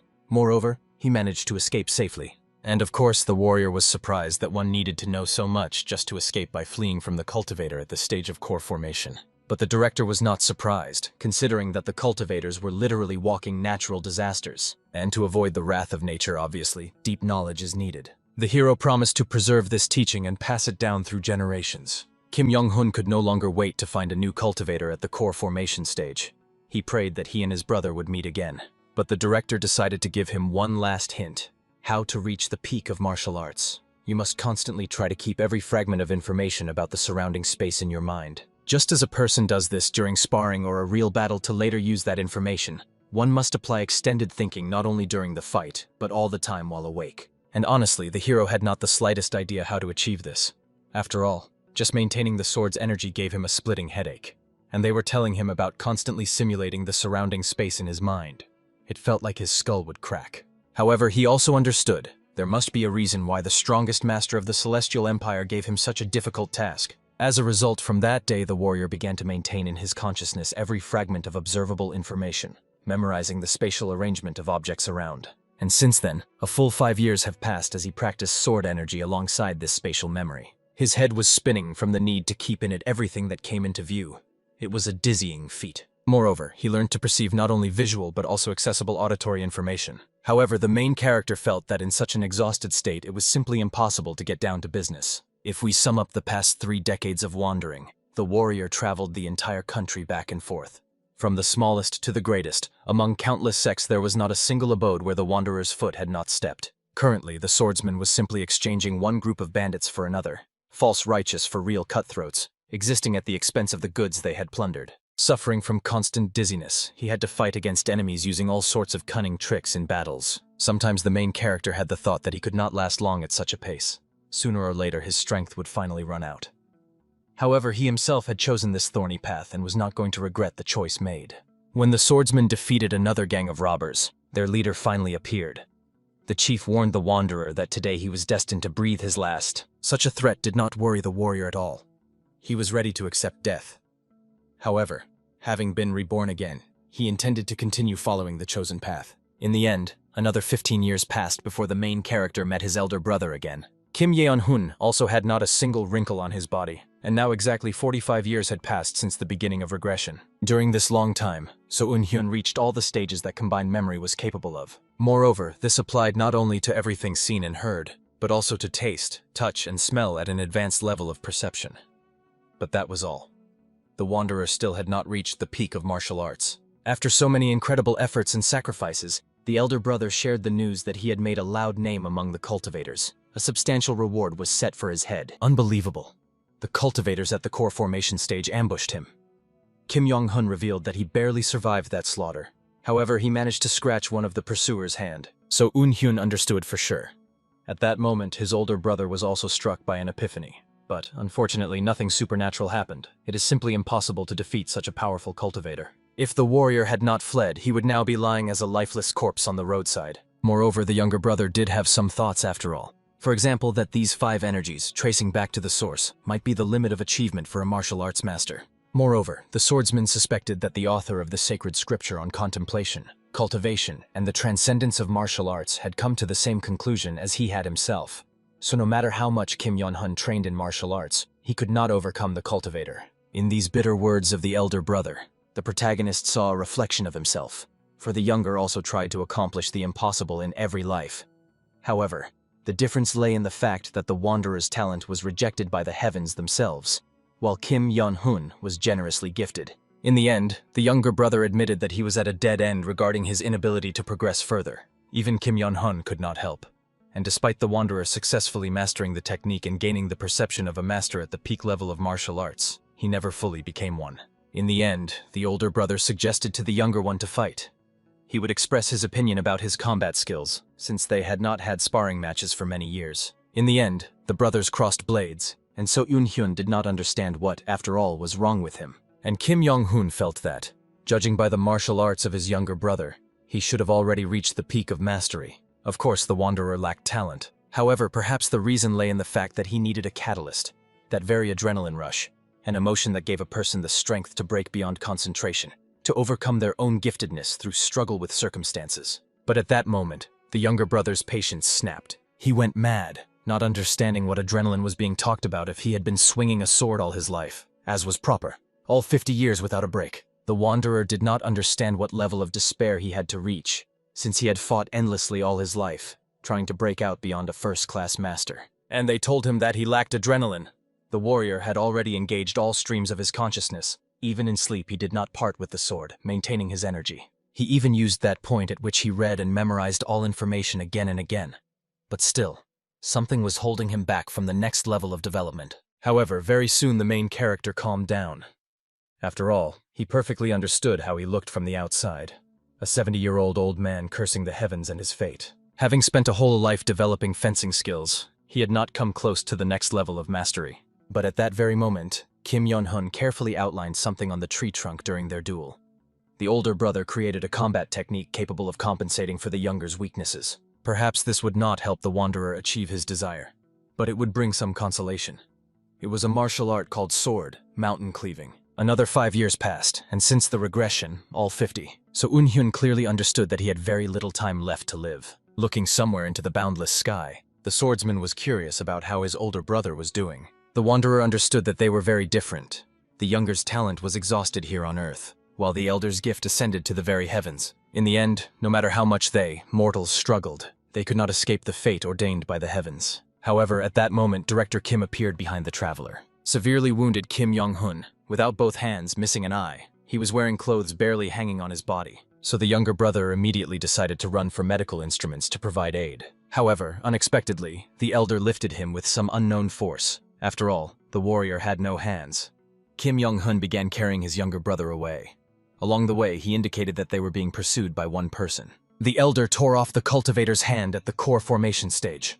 Of course, now he was in a terrible state. However, he was glad that he had still managed to inflict serious damage on the powerful enemy. Kim Yong-hun felt a level above the 5 energies flowing to the source. Although all this time it was considered the limit accessible to a martial arts master. He demonstrated to his younger brother an energy sphere above his head, for which he risked his life, burning his life force to ashes. Of course, old man So Eun-hyun saw that it was an advanced technique. The elder brother boasted that thanks to all his efforts, he managed to tear off the hand of the cultivator at the core formation stage. At that moment, a fragment of his energy entered the one built by the younger brother. As a result, the wanderer's house was destroyed in an instant. This demonstrated the result of all Kim Yeon-hun's persistent training. Of course, So Eun-hyun was stunned looking at his destroyed house. He had invested all the money collected over the years into it, being an endless warlike spirit. However, the elder brother did not notice the younger's despair. He was glad that he had come so far, and was able to demonstrate his power to the younger. Kim Yeon-hun decided to bequeath his will to the wanderer. At that moment, something clicked inside the main character. He was filled with anger, but the warrior tried to calm down and continue watching the elder's combat performance. However, the wanderer was sad for the 3-story courtyard building, which would have been torn to shreds in a matter of moments. It was good that there were no servants inside, otherwise only mutilated corpses would have been left in their place. Moreover, from the blade traces that the swordsman saw on the surviving ruins, the younger brother realized that the sphere of advanced energy represented a concentration of the auras of 1,000 blades. It was truly incredible power, a technique stronger than any other he had seen in his long life. The elder brother explained that earlier he could only attack cultivators at the chi construction stage, and even then, only from ambush. But now the warrior could face them face to face. After that, Kim Yeon-hun lost consciousness and coughed up blood. He fell to the ground, and of course the younger brother collapsed right after him. At the end, dying, the elder only asked for one thing, that the wanderer preserve his martial arts. After all, they were the work of his entire life. Kim Yeon-hun wanted them to transcend generations. Of course, Seo Eun-hyun promised to honor his will. However, he demanded that the elder brother stop babbling. His life was hanging by a thread. But at that moment, a cultivator appeared on the branch of a tall tree. The very man who came for Kim Yeon-hun. After all, he was unlucky to choose an unsuitable place to escape. After that, the immortal demanded from the civilian, that is Seo Eun-hyun, to step away from the criminal who had committed unspeakable atrocities against the cultivator. Of course, the younger brother immediately understood that this young man intended to punish the elder. The wanderer had no choice left, so hoisting his friend onto his shoulders, the warrior immediately rushed to run away with him. The cultivator understood how pointless their escape looked. But apparently Kim Yeon-hun had told nothing to this old man about the power of cultivators. Therefore, the immortal decided to have some fun, and asked Seo Eun-hyun to run as fast as a mortal could. But at that very moment, behind the fugitives, the cultivator created a whole army of skeletal undead, for which the main character was completely unprepared. Moreover, while the wanderer was running away, he was struck that the elder was nicknamed the Ultimate Martial Spirit. Well, it's not a very unique nickname. In the end, now the Ultimate Martial Spirit and the Infinite Martial Spirit, it was the two of them together, were running away from zombies. Clearly a ridiculous turn of events. The only thing the younger brother asked was that Kim Yeon-hun not lose consciousness and at least talk to him somehow. At that moment, one of the zombies already stretched out its bony hands toward the wanderer to catch and throw him to the ground. However, The swordsman wielded his spear, and in the end cut off the dead man's head, also killing the others who were too close. After that, the warrior started running again, indignant that he himself had to carry Kim Yon-hun on his back because of age, and not the other way around. After all, it was obvious that it was very hard for the old man to run with such a heavy load. In the end, the zombies pursued the two of them relentlessly. The wanderer could only run, biting his lips until they bled. A day passed, then a night, and the wanderer only guessed how many more times the sun would rise and set before they escaped the chase. Soon the fugitives found themselves on a huge cliff, very high and dangerous, and the zombies continued to relentlessly pursue them. The cultivator was, honestly, extremely surprised that an ordinary person held out against the dead for 3 whole days and 3 nights in a row. But it was clear, the warrior was already exhausted and could not run any further. After all, the ultimate martial spirit had long since been dead anyway. The younger brother, of course, knew this. After all, he did not call himself a healer for nothing. The cultivator was curious why the wanderer was running then, since the immortal only needed the ultimate martial spirit. An ordinary person was not interesting to him. The swordsman could have simply thrown off the corpse and escaped. However, the main character only laughed, astonishing the cultivator before him. The warrior recalled the sword that cuts mountains, Dragon Chi cultivation, the martial art of the Lord of Mountains, and the path of overcoming peaks.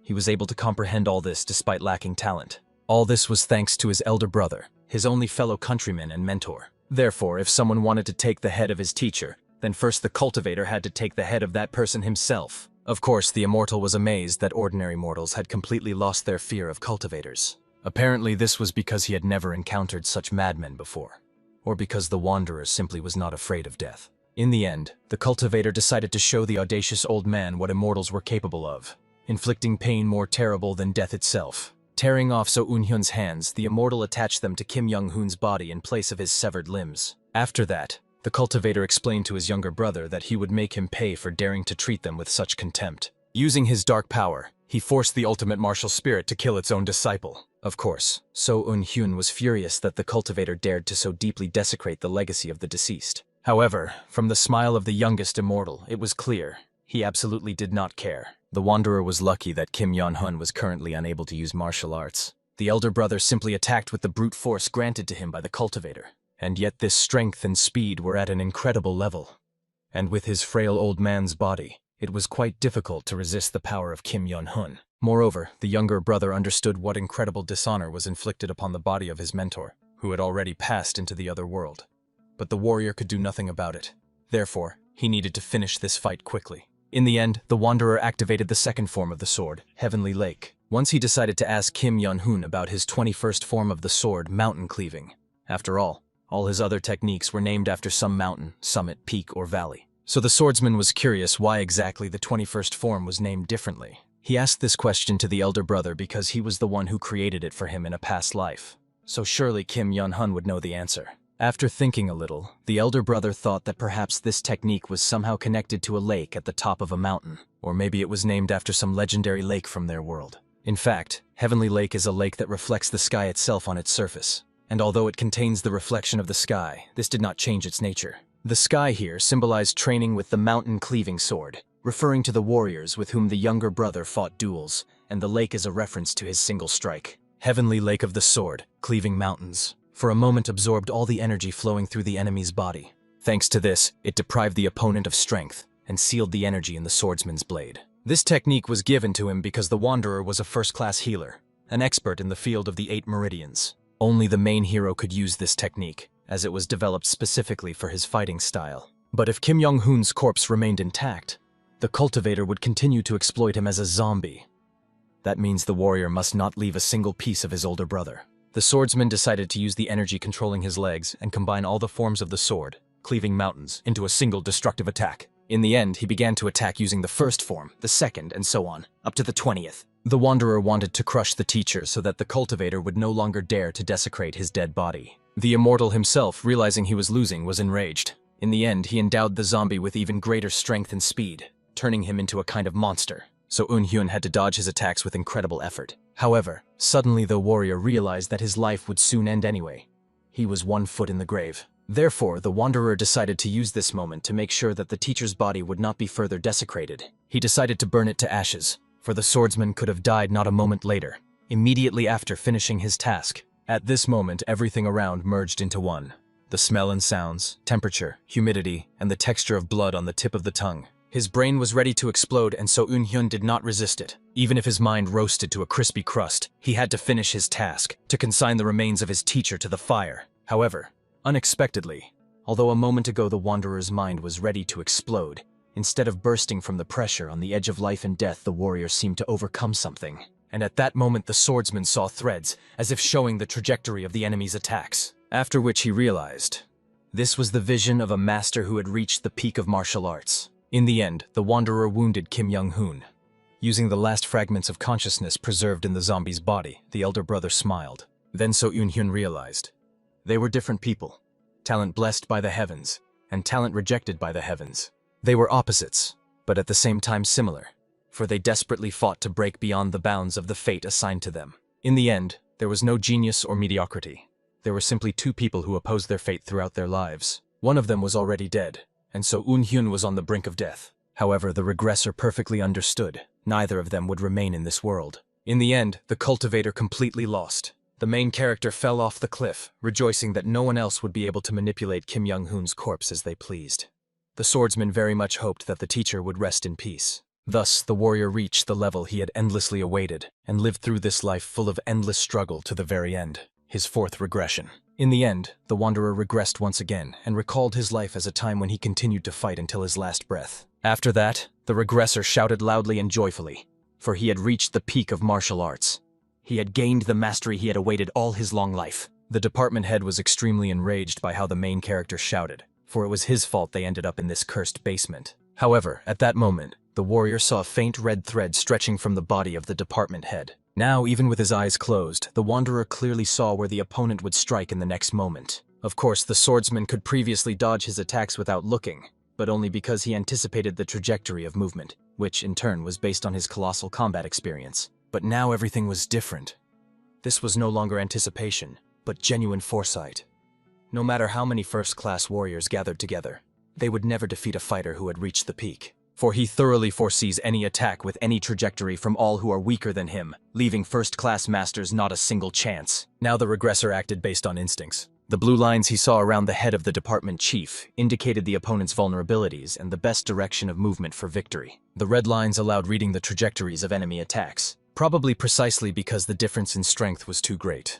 The Wanderer saw many weak points of the enemy. However, suddenly blood poured from his nose, after which the warrior's brain seemed to start burning from the inside. Apparently, this vision was overloading his mind. Using this moment of confusion, the department chief attacked the main hero again. However, he instinctively jumped back, and to avoid hearing further his screams about how this regressor had doomed them, the swordsman boldly dodged the blows. So Yi Eun-hyun stunned him shortly after. Soon the whole crowd of colleagues gathered near them, and the Wanderer was extremely disappointed that after such a short use of the master's gaze, his head hurt so unbearably. In the end, he calmed his colleagues, led them to the cave by the fire, and then prepared a couple of fruits. Sending his comrades to rest, the warrior himself resumed training. The regressor could already cut a leaf without applying any energy, using the most ordinary branch for this. Moreover, as he understood, the vision of a warrior at the peak of martial arts predicted every movement of the opponent, and the brain was already coloring the lines during the information processing. With this skill, the Wanderer could read any step of the opponent and strike directly at the weak spot in the most optimal way. That is why Kim Young-hyun ordered to hone all 5 senses.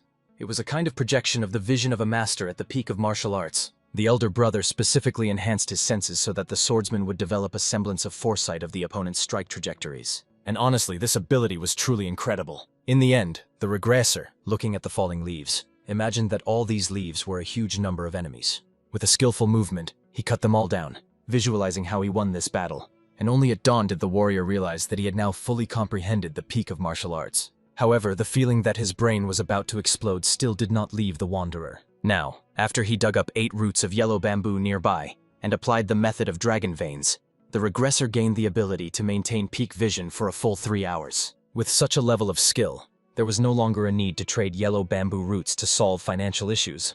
His fencing skills alone would suffice. After that, the main character returned to the cave where the director was resting. Now the warrior's mind was filled with all the discoveries of Kim Young-hyun. Not to mention the last teaching that he shared before his death. If all this knowledge is fully passed on to the elder brother, he will surely surpass his former self in this life. And the regressor, having reached the peak of martial arts, will receive from him a new teaching that will allow him to surpass everything he learned in previous regressions. Of course, the Wanderer had no idea yet how to reach the next level. But unlike his colleagues, he had no choice but endless training. Moreover, the swordsman had to constantly endure unprecedented pressure on his brain while adapting to the new vision. In the end, his primary goal in this life was to deal with the consuming darkness, and the warrior also wanted to reach the level where 3 flowers gather at the summit. He wanted to understand what was considered the pinnacle of the peak in the world of martial arts, and was called the very 3 flowers. Morning came. The fox, who was considered the lord of the forest, came this time for their souls. While the regressor once again offered him his hand as a sacrifice, his curiosity did not subside. Would this monster also see the red lines? However, what was astonishing was that the Wanderer saw absolutely everything in red. Therefore, at the moment when the fox bit off his hand, the warrior realized that there was no way to defeat this creature. However, the main character was extremely curious about how it could be that red was everywhere within his field of vision. A few days later, when cultivators appeared at the foundation building stage, they also glowed entirely red. So the regressor understood the difference between cultivators and ordinary warriors. They simply could not be defeated. After all, they did not have a single breach. Even a spearmaster would find it incredibly difficult to deal with the weakest cultivators, those with 1 star at the foundation perfection stage. Sometime after the cultivators took his colleagues, the Wanderer again addressed the sea dragon with a question, bowing according to all the rules. The warrior explained that such a miserable mortal dared to ask a question to the great master. In the end, he described what he had seen and asked about the red sphere that surrounded the cultivators. The sea dragon explained that cultivators possessed a special form of consciousness, the so-called divine consciousness. The consciousness of an ordinary mortal did not extend beyond his brain, but cultivators could expand theirs to encompass part of the surrounding space. Since the sea dragon was also a spiritual entity, he was capable of this. After satisfying the curiosity of the ordinary mortal, he left. Since the dialogue took place in the language of this world, obviously, the people around him did not understand a word. Sometime after the dragon left, a hunchbacked old man with a cane appeared to take the manager away. In the end, he threw the regressor and the director into a spatial rift. This time, when they came to, the 2 of them found themselves in some kind of water. The swordsman helped the director get out, while he himself was indignant that last time he was thrown onto the top of a tree and this time into a body of water. The director soon also regained consciousness and tried to understand where they were. However, the warrior explained that this was a completely different world than the one he knew, and considering the landscape, they were on a round lake near which a city was supposed to be located. Of course, Kim Yun-hoon panicked, not understanding what they should do. After all, if there were people around here, they could ask them for directions. However, the regressor pretended to guess. On the other side of the lake there were some structures, and he suggested going there. Since the Wanderer could swim, he decided to go there first and get some food for them. In fact, if the main character's memory did not fail him, there was a bandit's lair. In his previous life, he had actually ended up there. Their leader was at a late stage of a first-class warrior, and his deputy was at a middle stage. The rest were second-rate and third-rate bandits. Of course, they had a numerical advantage, and the warrior had to apply poison to his sword to deal with them. At that time, the bandits were calmly engaged in their usual activities in the lair. However, suddenly they saw some man in the water. Therefore, they immediately advised him to get lost if he valued his life, since he clearly did not realize where he had swum. When the Wanderer did not retreat and had already come ashore, one immediately attacked him with a stick, warning that he was to blame for not leaving as quickly as possible. However, the regressor, wielding only 1 fist, struck the man with such a crushing force that he immediately fell to the ground. After that, the warrior took his stick, which was strong enough to deal with all these scoundrels. Approaching closer, the swordsman decided to find out how many people they had already managed to kill during their banditry. A strong fighter immediately stepped forward to him, warning that during his career alone, he had beaten 50 people to death. However, the stranger knocked his head off with just 1 stick. He ordered that only those who had taken at least 1 life should attack him. At the same time, the leader was having fun with his friends, mocking the women who served them. These were captives, treated like animals, ordered around as they pleased, their will subdued.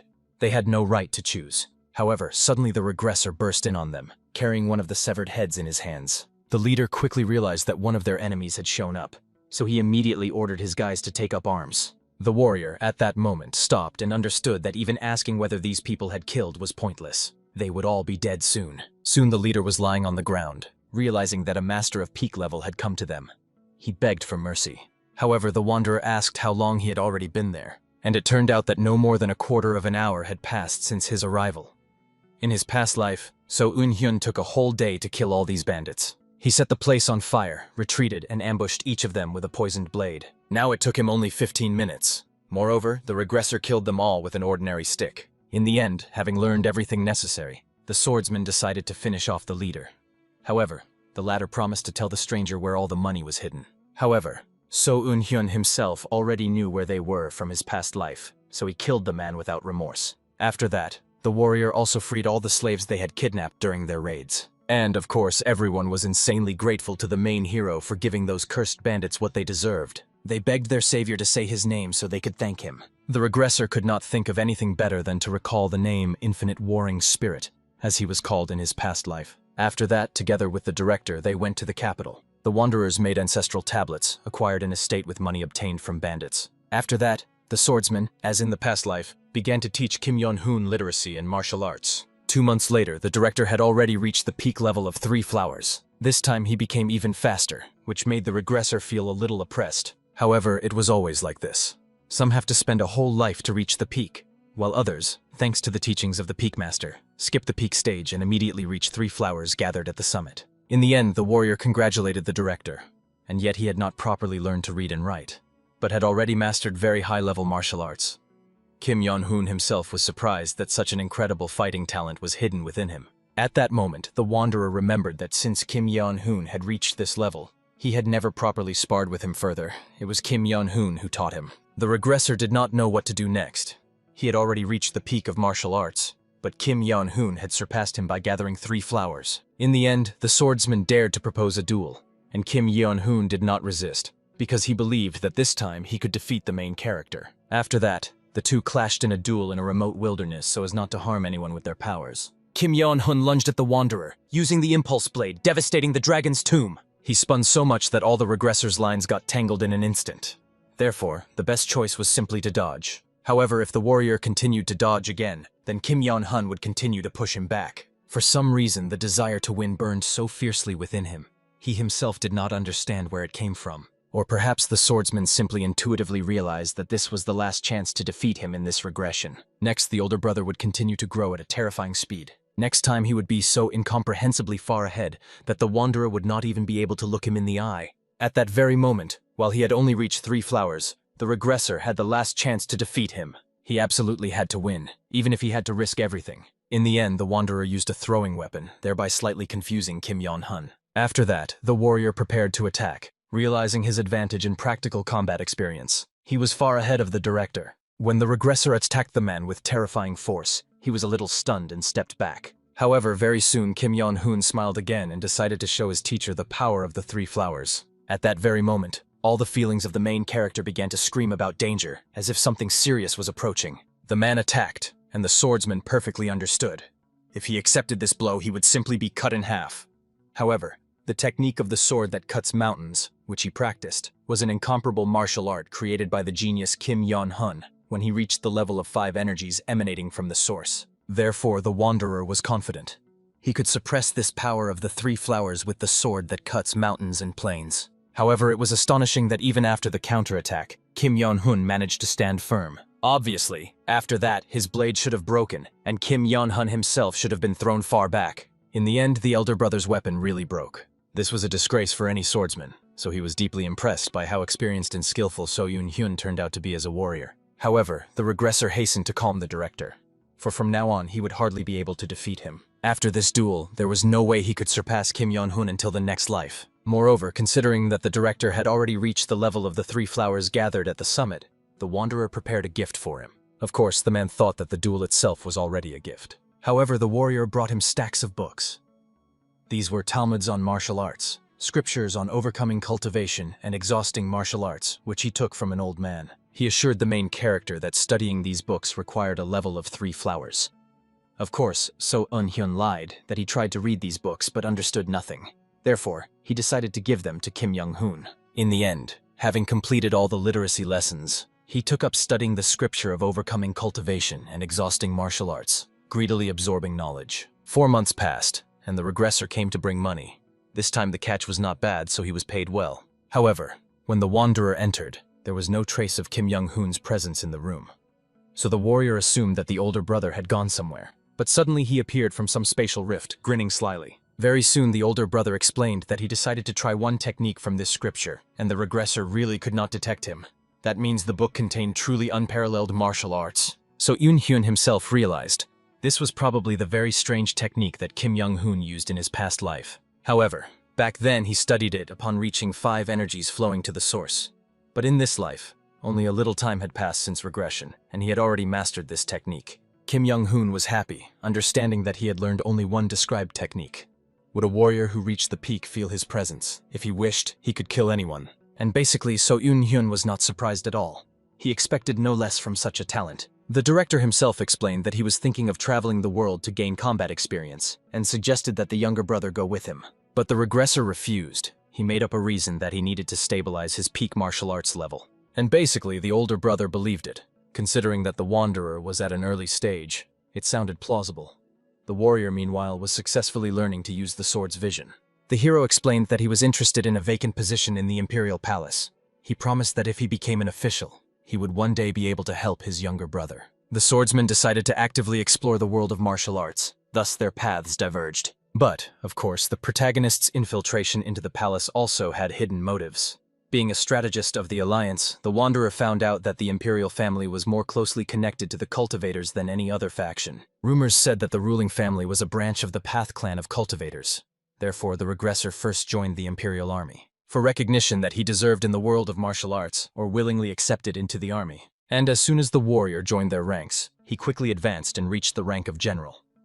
Then he applied to the Imperial Guard and passed the selection without difficulty. All this took 5 years from the moment of regression. His boss reminded So Yoon-hyun that his main task is to protect the emperor even at the cost of his own life. And, of course, since he was a spear warrior, it was more than feasible for him. The swordsman, however, swore to do everything possible to keep his word and fulfill his duty. In the end, the regressor was placed in the Imperial Shadow Guard, where he spent 4 months practicing stealth and concealment techniques until he was directly transferred to service. And finally the day came when he stood before the emperor. However, on that day the warrior made a shocking discovery. The emperor himself turned out to be a cultivator, so the wanderer did not see a single flaw in him. Then these doubts quickly vanished after the wanderer met several relatives of the emperor. Most of the imperial family had the same consciousness of a cultivator of the soul rank. His relatives were of low level. None of them could compare to Lis, but still they were cultivators of the chi purification level. So it was astonishing that a fighter of peak level was even needed. The emperor's consciousness was already undoubtedly broader than the first star of purification. And, considering this, he was stronger than any of the shadow guards. It turns out the guards were needed only so that he himself would not dirty his hands with the affairs of assassins. As is known, the emperor is the person most often targeted for assassination. They hunt him almost every night. The regressor's task is to deal with the malefactors. However, even such experience might be useful to him in the future. So the warrior took advantage of this opportunity. Thus, in service to the emperor as a fighter of the Shadow Guard, he spent another 5 years. Meanwhile, Kim Yeon-hoon became the leader of the Combat Alliance. Being a member of the Imperial Guard, the swordsman could not pay him an official visit, so they met secretly, got drunk to commemorate what was missed. And then the regressor saw his new level. The red line, as is known, indicates the most optimal trajectories for attacking the enemy. However, now, looking at Kim Yeon-hoon, the wanderer understood. If he got closer, any strike from the elder brother would inevitably reach him. This feeling was somewhat similar to the awareness of a cultivator. Of course, if the warrior had reached the stage of 3 flowers, he would see much more. But at least he could try to study the current state of the man more closely. Of course, the wanderer still did not understand much, but he believed that by observing him now, he would get a clue for the path of the sword. Soon, for not the first time, some transformations began to occur in the body of the elder brother, and he looked a little younger. The regressor congratulated him on his success. He had successfully reached the stage of 5 energies flowing to the source. However, Kim Yeon-hoon felt sorry for the younger brother. He was clearly unlucky. If he were at the level of 3 flowers, he could have comprehended much more. The swordsman himself understood this perfectly. He realized that he lacked the skills to achieve the level of 3 flowers. But he still took something useful for himself, so he would think about it after he returned home. After that, returning through the dark forest, the warrior pondered that, having somehow encountered cultivators, he noticed. The sphere surrounding Kim Yeon-hoon looked more intense than that of a cultivator. In fact, the elder brother also believed that within his radius he could even fight a cultivator at the stage of purification. The level of 5 energies flowing to the source granted vision comparable to that of a cultivator. From these reflections, the regressor concluded, even martial arts masters, upon reaching the 5 energies, were capable of training like cultivators. Similar to the differences between peak warriors and first-class warriors, the level between the peak and the five energies differed by such a broad vision that it is hard to imagine. However, the Wanderer was confident that one day today's experience would help him reach the five energies flowing to the source. After instructive teachings, the swordsman returned to the palace, and a few days later, during service, the Wanderer met another assassin. Moreover, what surprised the main character was that this assassin was also at the peak level. However, her skills were quite raw, apparently because the fighter had only recently reached her level. When she lunged at the regressor, he easily accepted the fight. However, he could not shake off strange sensations. He had to focus on the duel, but his mind was filled with thoughts of Kim Yeon-hoon, who had reached the level of 5 energies. It was very curious what sword energy really was. Perhaps it was proof that a person becomes one with the sword and comprehends the intermediate stage of a first-class warrior. Considering that after reaching the peak he gained the ability to see the optimal attack trajectory, sword energy never runs out as long as the sword follows the optimal path. And imagining the optimal path, that is the ideal finale one could wish for from his martial arts. Sword energy almost merged with one of his fencing styles, revealing the maximum potential. It turns out martial arts are equivalent to sword energy? This is what the warrior comprehended after so much training. But in truth, it could not be so. After all, if it were so, then a zombie trained in fencing, controlled by the cultivator, could also use the energy of the sword. It turns out, the energy of the sword is not just a martial art. In the end, the regressor began to develop a theory. Although the energy of the sword is created through training, at its core is the person themselves. It is born from the will of the warrior. And that means these red lines are far from just optimal attack trajectories. They are the volitional guides of the sword. They express its intention. Realizing this, the Wanderer felt a strange sensation emanating from the hand gripping the sword, as if some veins had grown from the blade directly into his hand. Immediately after this, the swordsman lunged at the warrior woman and ended up breaking her blade with the force of his strike. Immediately after this, the mask flew off her face, and she herself was thrown far away from the imperial chamber. The regressor understood that if he continued to direct his will through the sword, he would finally make a breakthrough. In the end, the warrior reached the vision of the sword, spending 10 years in the body of a peak warrior.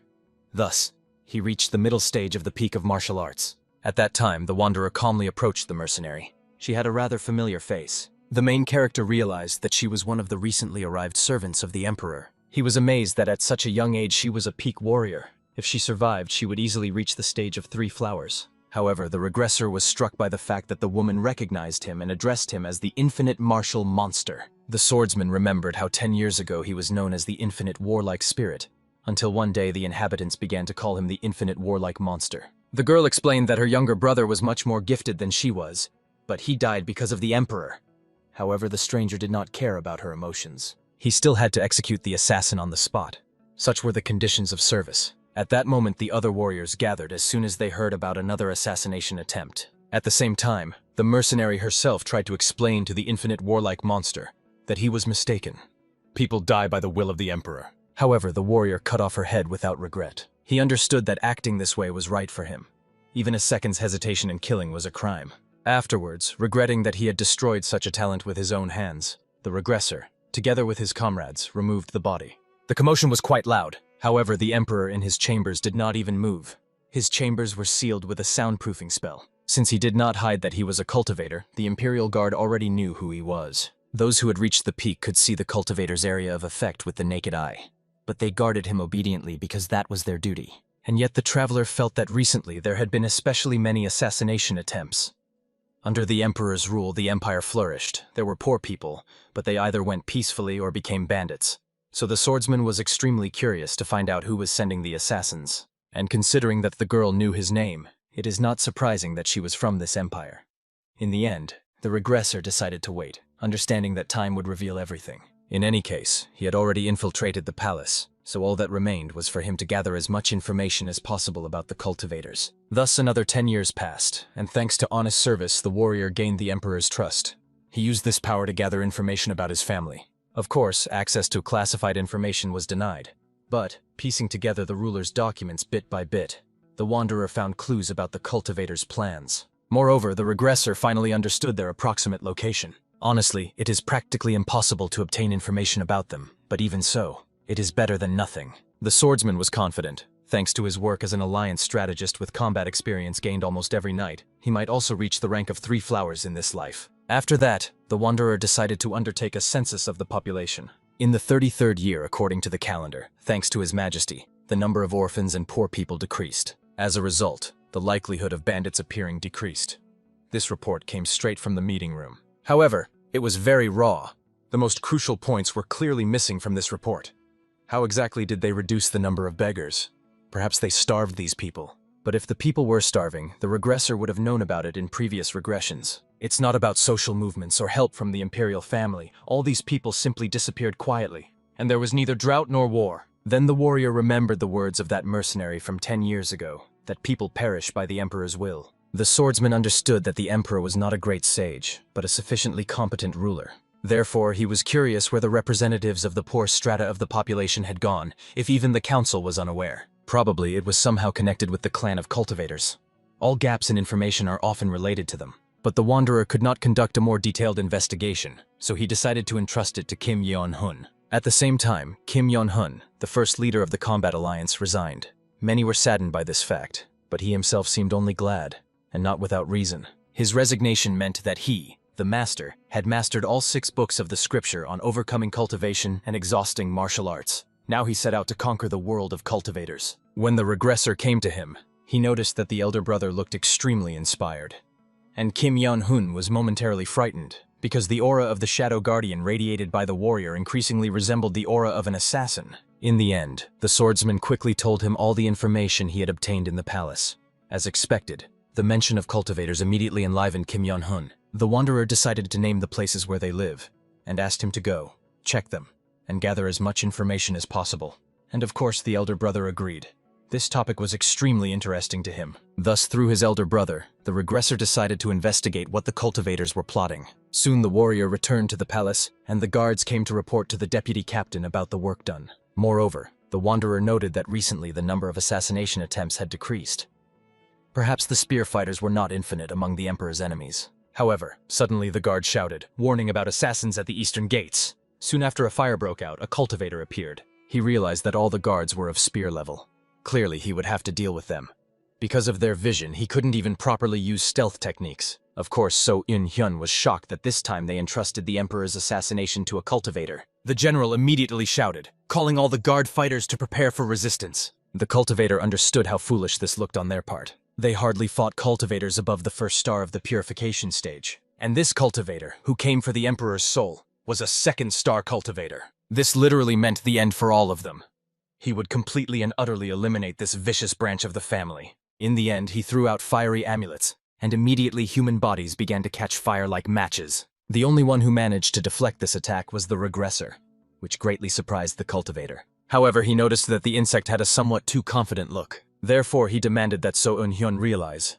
After all, this was only his first attack to get rid of the annoying gnats. At this time, the soldiers outside had no idea what was happening inside, as there was some kind of barrier preventing them from breaking in. They suspected that perhaps some cultivator had attacked, so they summoned all the troops. At that very moment, the swordsman continued his fight. He tried to transform the sword energy, enhanced by chi, even if only for a second. The cultivator, pleased with himself, no longer knew how many times the warrior would have to repeat that his strength was not enough to break through his defensive techniques. However, when he struck the shield with all his might, it began to crack at the seams. In the end, the wanderer managed to break through the defense and even scratch the cultivator's body a little. But unfortunately, all the enhanced energy he invested was wasted.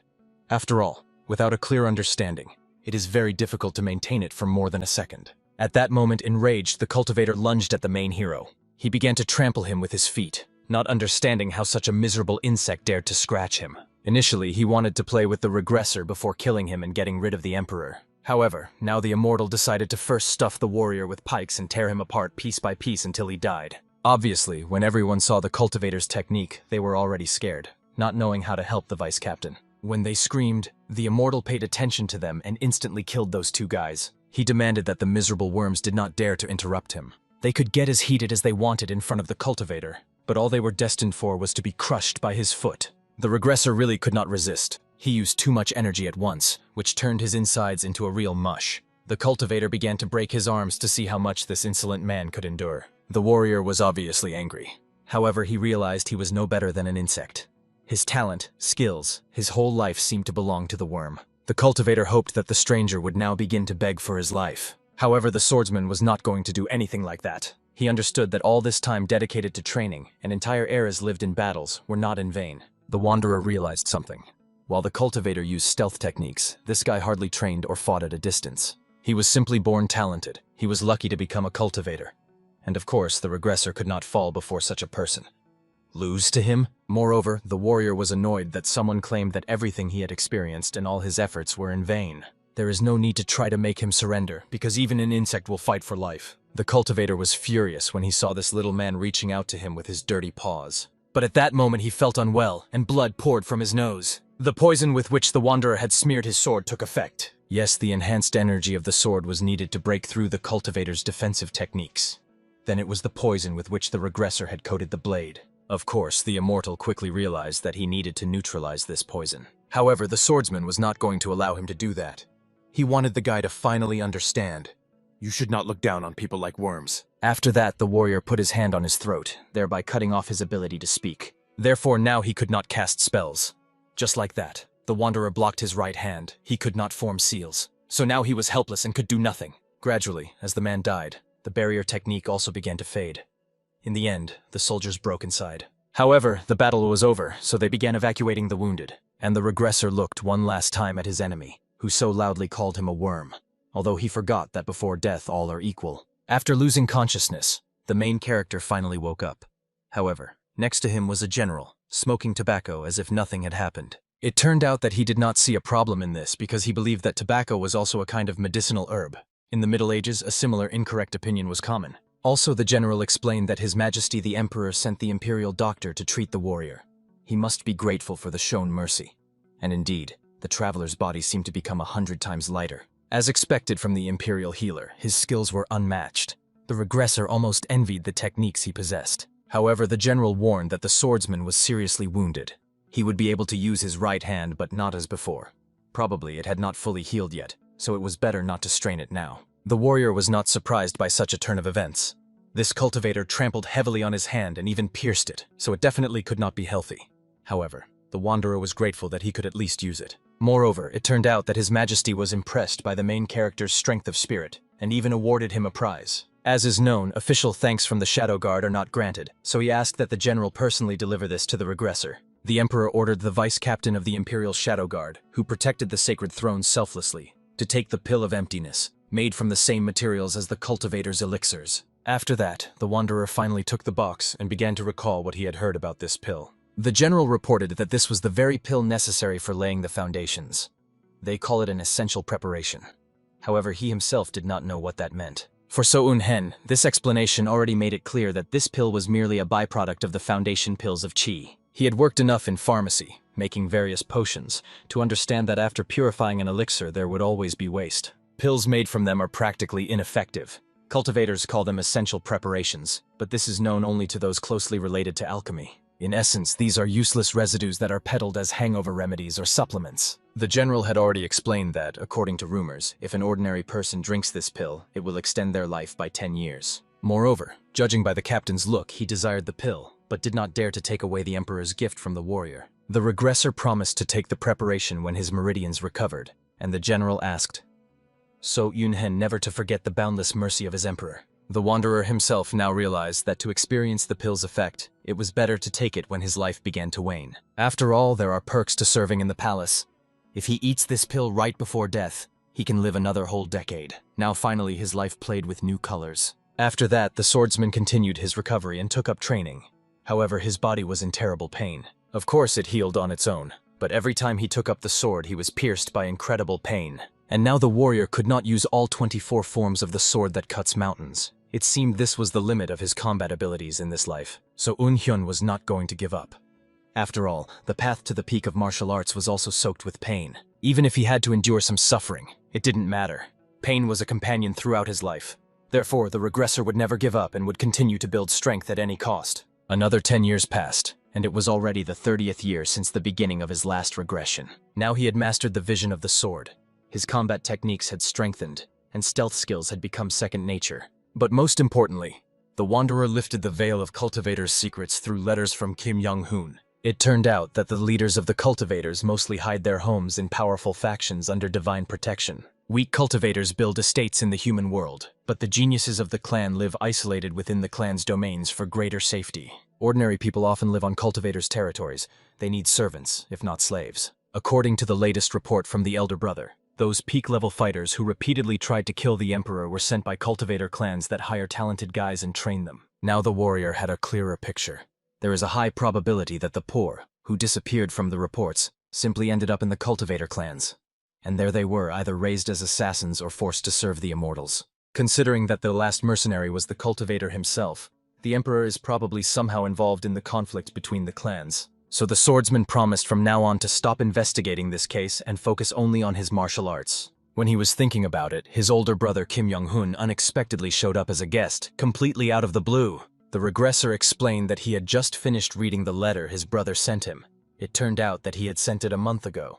Apparently, it was just delivered very late. But over the past month, Kim Young-hun discovered something truly shocking, so he came personally. However, before saying anything, he decided to get rid of the suspicious spells cast on the younger brother's house. In the end, the elder brother revealed that there were two clans of cultivators in the kingdom. One is the current ruling family. The second is the previous ruling family, the Jin clan. For centuries, they have fought for control over the nation. But 100 years ago, the imperial clan finally overthrew the predecessors who had long ruled the kingdom. Since then, the situation has remained unchanged. After the victory, the current emperor strengthened his influence. The Jin clan lost influence. Therefore, the latter began to agitate the common people and train masters of the spear martial arts to carry out assassination attempts on the emperor. And now, only the main question remains. How did the Jin clan manage to mass-produce so many spear masters that allowed them to send assassins of such caliber? The whole point is that they implant vengeful spirits from their own clan into the bodies of their assassins, which drain life force to the last drop, developing their talents to the limit. So Eun-hyun believed that representatives of the Jin clan kill members of the assassins' families, and then stuff their souls into the fighters. However, it turned out that it was the current imperial family that killed their relatives. The very clan that controlled the entire empire was engaged in mass murders. For the last several decades, they have been diligently capturing orphans, the poor, and also poor farmers to make pills. They extract the essence of blood and true inner chi from their bodies to make a forbidden elixir that extends the lifespan of cultivators. They kidnap those whom no one will look for to use them up, and from the dead bodies make their devilish pills. Obviously, So Eun-hyun was in complete shock, because this is literally cannibalism in its purest form. When Kim Young-hoon confirmed these words, the regressor simply froze. Cannibalism was not practiced by some savages, members of demonic cults, but by cultivators, the very ones who were granted the ability to cultivate to ascend to the heavens. In the end, nausea rose to the warrior's throat. He realized with disgust that cultivators resorted to cannibalism, and that he had dedicated his life to protecting these degenerates. So it happened that the Wanderer killed many people with his own hands. Also, Kim Young-hoon explained that while he was digging information about the current ruling family, representatives of the Jin clan contacted him and offered to join their fight against the clan of the current emperor. And he agreed, because these disgusting creatures who devour people did not deserve to live and even less deserve to rule this country. Throughout all the time, Kim Young-hoon fought many battles, created sects, gathered masters who shared the ideals. He proposed to So Eun-hyun to go with him. After all, if the throne returned to the Jin clan, it would be much better than now. The regressor was shocked, recalling the end of his second life. The real reason why cultivators of the core formation level stopped them then. He was bitter that he had wasted a whole life for this. In the end, the swordsman agreed. Kim Yeon-hun left the palace that day to join the forces opposing the imperial cultivator family. They arrived at a mansion on the outskirts of the city. There gathered the most outstanding martial arts masters. Each of them was a personality of great fame and deadly skill. This was the Council of Elders, the 4 stars and the 3 demons. Even revered elders of the leading righteous schools of the entire kingdom were present. All of them were masters of the highest peak, capable of using the sword's vision, and more than 10 of them had reached the level of 3 flowers gathered at the summit. If it were not for the absence of several Murim masters, this force could even overturn the power of the imperial house. Of course, everyone was disappointed in Kim Yeon-hun, who dragged someone from the government, specifically from the Imperial Guard. After all, they could not trust this person, and the warrior understood. He had only one way to make these people trust him. In the end, the regressor began to pour out all the furious hatred accumulated in him towards the emperor, releasing it in a stream of curses that struck absolutely everyone. He uttered such a poisonous abuse against the emperor that the martial elites intervened to restrain the fighter, for they were already ready to believe him. And the Wanderer only got angrier. After all, he still had a lot to say about this vile ruler. In the end, when the swordsman earned the trust of these people, they set out to destroy the cultivator's base. They met with other cultivators, and the warrior immediately noticed their uniform. This uniform was the same as that of the cultivator who came for the emperor's soul. Kim Yon-hun approached the cultivators, reminded them that he had kept his promise, brought people who were on his side, so they wanted to help them destroy the current regime. After that, he asked his younger brother to follow him. They needed to make one more stop. The elder brother led the regressor to the cemetery where cultivators killed by the current imperial family were buried. Kim Yon-hun found the remains so they could arrange graves for them. Of course, So Un-hyun was amazed that the elder brother personally buried so many people. Therefore, in the next moment, the young man himself began to recite the Heavenly Gate spell technique. The souls of the deceased turned into vengeful spirits because of their rage against the current imperial family. That is why he learned the Heavenly Gate spell to give them peace. Soon after, they moved to the cultivators. One of them began to recite some kind of spell, and very soon the landscape around them changed. A disgusting smell of blood and rotting bodies appeared around, coming from afar. It turned out to be the palace of the current imperial family. Moreover, their defensive formation was indeed very strong. However, upon hearing this, Kim Yon-hun, as if nothing had happened, stepped forward to deal with the problem. Of course, the cultivators asked why the elder allowed this mortal man to act without their permission. However, the immortal understood. Although Kim Yon-hun was mortal, he was different. After all, even now they were equal in power. At that moment, Kim Yon-hun himself began gathering energy in his hands, and his power was far beyond the 5 energies flowing to the source. In the end, with a single strike of a small energy cluster, he completely destroyed the barrier ahead. However, immediately after that, a huge number of zombies poured out from inside. Of course, the cultivator immediately ordered the fighters to start breaking through the dead straight to the castle. Thus the battle began, and very soon the henchmen of the current emperor realized they were facing the best martial arts masters. In the end, they ordered the 1st and 2nd star cultivators to retreat in order to call for reinforcements. Meanwhile, the regressor carefully observed the form of these people. He remembered the man because of whom he died in his past life. His form was exactly the same as those people from the current ruling clan. Moreover, the warrior was surprised that he saw red lines from the zombies. All this time, he thought it was the direction of the attack. However, it was astonishing. Where did the zombies get their own intention from? Perhaps it came from the one who controlled them. However, this is unlikely, because in that case, these zombies should have used internal energy. After that, the swordsman finally saw the cultivator who controlled them. Judging by the size of the formation, he was at least a 1-star stage purification cultivator. In the end, without much thought, the wanderer immediately rushed at the distracted cultivator and struck him in the head with force. After that, he grabbed him, demanding an explanation of what was actually happening. He fearfully stated, looking at the bodies, that the 1st stage of purification was currently underway. They were extracting the life and innate energy of mortals to create the blood of origin. Then they delivered it to the superiors, who mixed all the blood in one place to begin the 2nd stage of purification. They repeated this process for the 3rd, 4th, and 5th stages. In the end, the pure blood, consisting of 1,000 mortal bloods and innate life energies, was used to make pills. Then it was transformed into the pill of rebirth, which was consumed by the elder of the core formation stage. If the regressor wanted, the cultivator would even give him the blood of the source. It itself already contained a huge amount of energy, so it could help So Un-hyun. However, the warrior simply wanted to learn all the production details in order to kill all these people without hesitation. However, unexpectedly, many armed shadow fighters appeared from the formation, led by a general, who attacked the main character as a traitor. The swordsman was clearly surprised to be called a traitor. He believed that perhaps the squad commander did not even suspect the atrocities the imperial family was currently committing. However, he knew everything and, despite this, still swore loyalty to him. The whole reason was that they are the emperor's hands and feet, who do not think for themselves but simply move according to his will. Of course, So Un-hyun was struck by the general's persistence. After all, in the eyes of the emperor himself, they are no more than mere mortals, even worse than cattle. While they fought, the wanderer also noticed that the general's skills had improved. Right now, he was approaching the sphere of the 3 flowers. However, unexpectedly, he decided to find out why the warrior suddenly thought that everything was different on his side. They were not so different. Ascetics considered all ordinary people insects. Only the scale and methods differed. In the end, they would also exterminate the citizens of this empire for their own purposes. Therefore, the general understood. They could be even worse than those who rule now. While he was spinning his spear, the regressor realized that he was being drawn into a web of willpower energy. He could not stop this attack. However, in the silhouette of this man, the swordsman continued to see some strange light, a violet glow. Before attacking, the general explained, if neither side was better than the other, then he decided to stay with the one he had already chosen. Then So Un-hyun finally understood. The commander was going to kill him with one strike. He could not help but appreciate such determination. He counterattacked using the sword that splits mountains, Echo of the Valley. This was the only technique the warrior currently possessed, and that could directly stop such strong energy.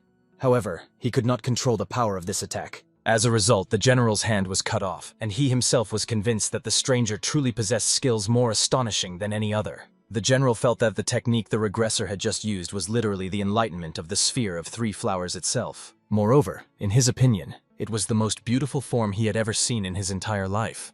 The general aspired to combat enlightenment, dreaming of reaching the sphere of 3 flowers. But when he finally reached it, he realized it was merely the level of a worthless ascetic. The man understood that no martial art would ever surpass the sphere of those who cultivate the path. So all the martial arts to which he had devoted his life turned out to be nothing. In the end, he had only to continue searching for any meaning, any reason to justify his path. When the general began to lose consciousness, So Un-hyun decided to find out why his men had not intervened in their battle. If the soldiers had intervened while the swordsman was fighting the general, perhaps So Un-hyun would be lying dead now. However, they did not intervene, precisely at the request of the squad commander. He believed that if they intervened, the warrior would inevitably use poison or hidden weapons. And the general wanted to conduct a pure duel of martial mastery. The regressor was surprised. Explaining all this, the young people still called him the deputy commander of the Shadow Squad. In their ranks, if you had already become a commander, you were one forever. However, they also warned that if you once swore allegiance to His Majesty the Emperor, you could not break that oath. The warrior quickly realized that they were going to fight him for the current emperor. He was sincerely sorry. After all, he would have to kill these people today. At that moment, Kim Yong-hun led the advance forward, ordering the cultivators following him to destroy the ruling furnace of the imperial family. Those who were weaker fought with swords. The cultivators hovered in the sky, fully engaged in reading spells, wielding elemental magic. The cultivators of the imperial family could not wait for reinforcements. The mages of the collateral branch of the family. At that time, the wanderer was fighting with his former subordinates. However, they were clearly extremely dissatisfied that the warrior chose such a difficult path. Paralytic poison. He could have destroyed them all. If he had really done so, he would not have received a single wound. However, the regressor chose to take the damage himself and paralyze them. The swordsman reminded that the young man himself addressed him as the deputy commander, which means he could not just kill them. And to be honest, the young man was struck by such an answer, but quickly remembered that So Un-hyun had always been a very interesting person. Losing consciousness, he decided to find out whether he had reached the level of 3 flowers. After all, although he did not see the red radiance around him, he saw how the strike suddenly broke through his defense. Unfortunately, So Un-hyun had still not reached such a high level. He only gradually caught its outlines. The warrior saw the third color, but could not see it constantly. Purple. Perhaps the wanderer needed one more life-and-death battle to see it again. At that moment, someone else appeared on the roof. The cultivator, to be honest, was amazed by the main hero's skill. Now he understood why the father had called him as reinforcement. So Un-hyun was surprised when he saw the crown prince. Moreover, he did not understand why he just observed all the time and did not intervene. The reason was clear. He believed that this way the fight would stop being interesting.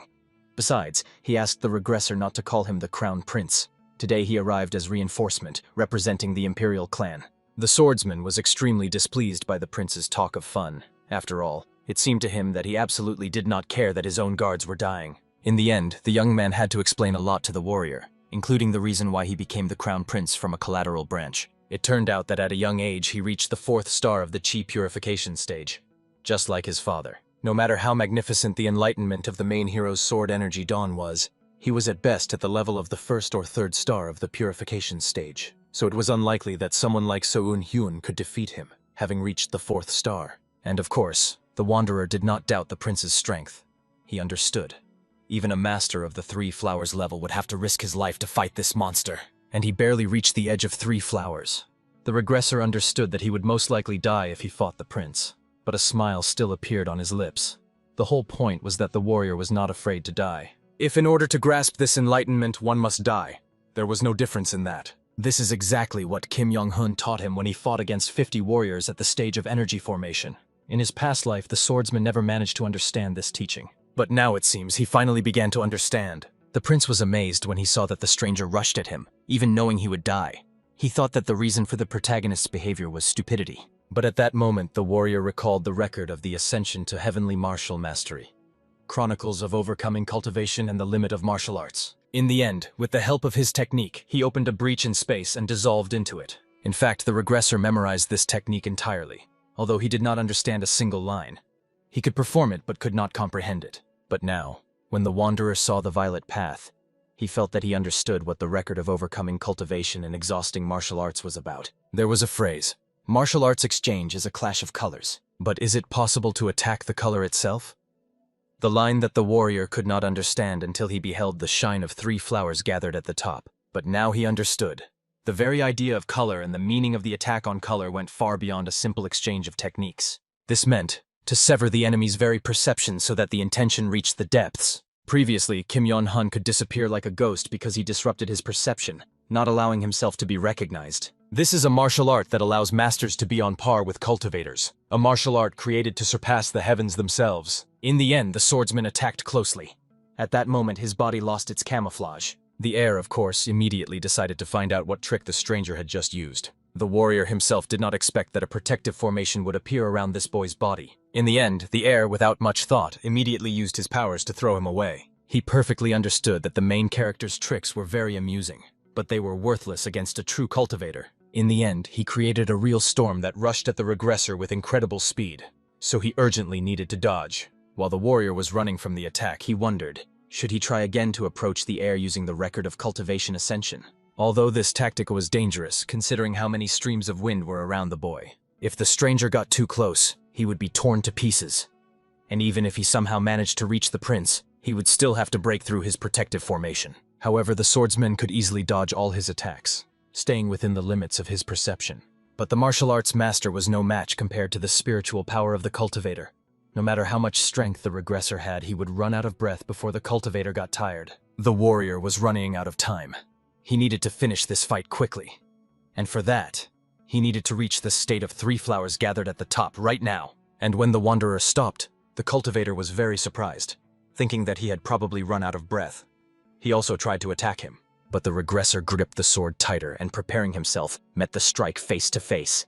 In the end, he used the rising vein technique and managed to break the hurricane rushing at him. After performing such a technique, his hand holding the sword hurt like hell. But he needed to defend, not dodge. For this reason, despite the pain, the warrior overcame it and continued to strike without stopping. He didn't even care if his body turned into a rag or real minced meat. Meanwhile, the cultivator, with the furious power of his anger, created a real huge sand monster. Watching its approach, So Eun-hyun realized he could neither block nor dodge this strike.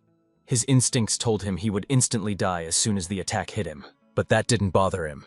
The swordsman simply decided to mindlessly chase the flicker of the purple thread, although he didn't even know what the purple light meant. As is known, blue is the will of protection, so it came from the wanderer. Red is the will to attack, so it came from the enemy. Perhaps purple is defense, attack, hatred, intentions acquired as a unified whole. The regressor always believed that red was the enemy's field.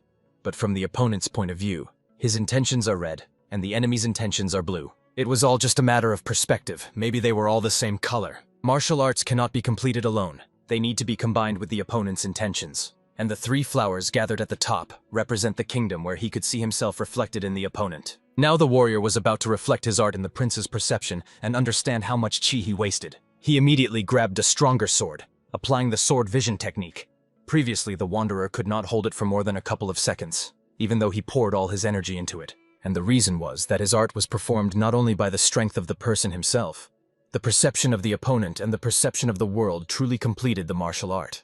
At this time, the guards, paralyzed, watched this fight. They all knew the outcome of the battle, that all of So Eun-hyun's resistance was pointless. He was fighting against a cultivator, a being with whom a martial arts master cannot compare. But at that moment, the guards could not believe their own. He mastered the power of the 3 flowers gathered at the summit. Now all his scattered energy began to return to him. Obviously, the prince panicked, not understanding what changes had occurred in the opponent. And the regressor asked His Highness to finally compose himself and not look so lost. The prince immediately, panicking, began to create a new formation to show the opponent how insignificant he was. He gathered many sand dragons, which were directed against the enemy. However, the warrior no longer felt any threat of death from these attacks. Now the wanderer understood. When he reached the state of the 3 flowers gathered at the summit, the technique surpassing mountains, the Lord of Mountains had to become the only move. In the end, he rushed forward, soared into the sky, and immediately pounced on them like a real panther. Right after that, the regressor disappeared right before the prince's eyes. However, the latter, panicking, reminded the enemy that he would not be able to break through his vortex. However, the swordsman understood that this was not so. Although it was a strong defense using the 9th technique, landscape painted by the blade, he could reflect this wind. Last time, the warrior could not break through this defensive formation that surrounded the prince's body. However, now he was sure that with his new power, everything would be different. And he turned out to be right. The enemy's head was practically severed. He, barely holding the bloodied neck, demanded that the enemy not come closer. He tried to escape by any means. However, So Eun-hyun could not allow him to do that. In the end, the wanderer caught up with him and first cut off the boy's legs so that he could no longer fly. The cultivator screamed, not understanding how it was possible for a fighter, an ordinary martial arts master, to defeat him. He demanded that the regressor not come closer, because then his actions would be no different from those of the imperial family. Moreover, he tried to persuade the warrior that the Jin family, which he supported, had also reached the foundation stage using pills. Besides, the wanderer himself had received a pill from his father several years ago. That meant he was no different from them. However, to all these accusations, the swordsman simply showed a blood-red pill in his hands. He asked the prince not to worry about anything, because So Eun-hyun would never accept something made from cultivators. After that, the regressor intended to behead the boy. However, someone beheaded him faster. The warrior realized this only when he saw his body from bottom to top, and he clearly understood. The one who beheaded him was a cultivator of the purification stage. Such a feat was also within the power of a foundation-level cultivator, or Kim Young-hoon, who surpassed the stage of 5 energies flowing to the source. In the last moment, the wanderer only saw flashes of life before his eyes, in all the reincarnations he had seen until then. At this time, Kim Young-hoon was celebrating the fact that he had finally managed to kill a cultivator at the foundation-laying stage. Now martial arts masters could defeat cultivators. The regressor was already recalling how he had taught this person, how much he had done. He had just reached the power he had so long strived for. He did not want to die this time. The young man himself was breathing fearfully, looking at the amulet that had protected him. He said it was an amulet, and immediately its ability to strike the enemy with foundation-level power. In the end, he was happy. Apparently, he had managed to defeat this mortal after all. And the warrior was indignant. Why do cultivators always win? The swordsman remembered how his brother in his second life was able to defeat one cultivator, and he was the greatest martial arts master. Meanwhile, there were as many cultivators as stars in the night sky. It was literally an insurmountable wall, something beyond the hero's strength. He was on the verge of giving up. This tension made him want to abandon martial arts and return to selling soap. Kim Young-hoon was different. He always saw things through to the end. Then the wanderer prayed that he would not sacrifice himself, that he would not do this for his protection. However, the older brother understood. The younger always did everything he could, and now he had to repay him. For this reason, even when the regressor lost his mind, his body, driven by obsession, beheaded this young man. In the end, Seo Eun-hyun dedicated his entire life to martial arts, bled and endured suffering, and his hand held the sword until it shattered into pieces. The martial art he honed all his life continued. He continued to move his body even after death to complete his mission. The prince was overwhelmed by incredible fear, right up to his very death. And when Seo Eun-hyun's head finally fell to the ground, he was still smiling. Such was the hero's 5th reincarnation.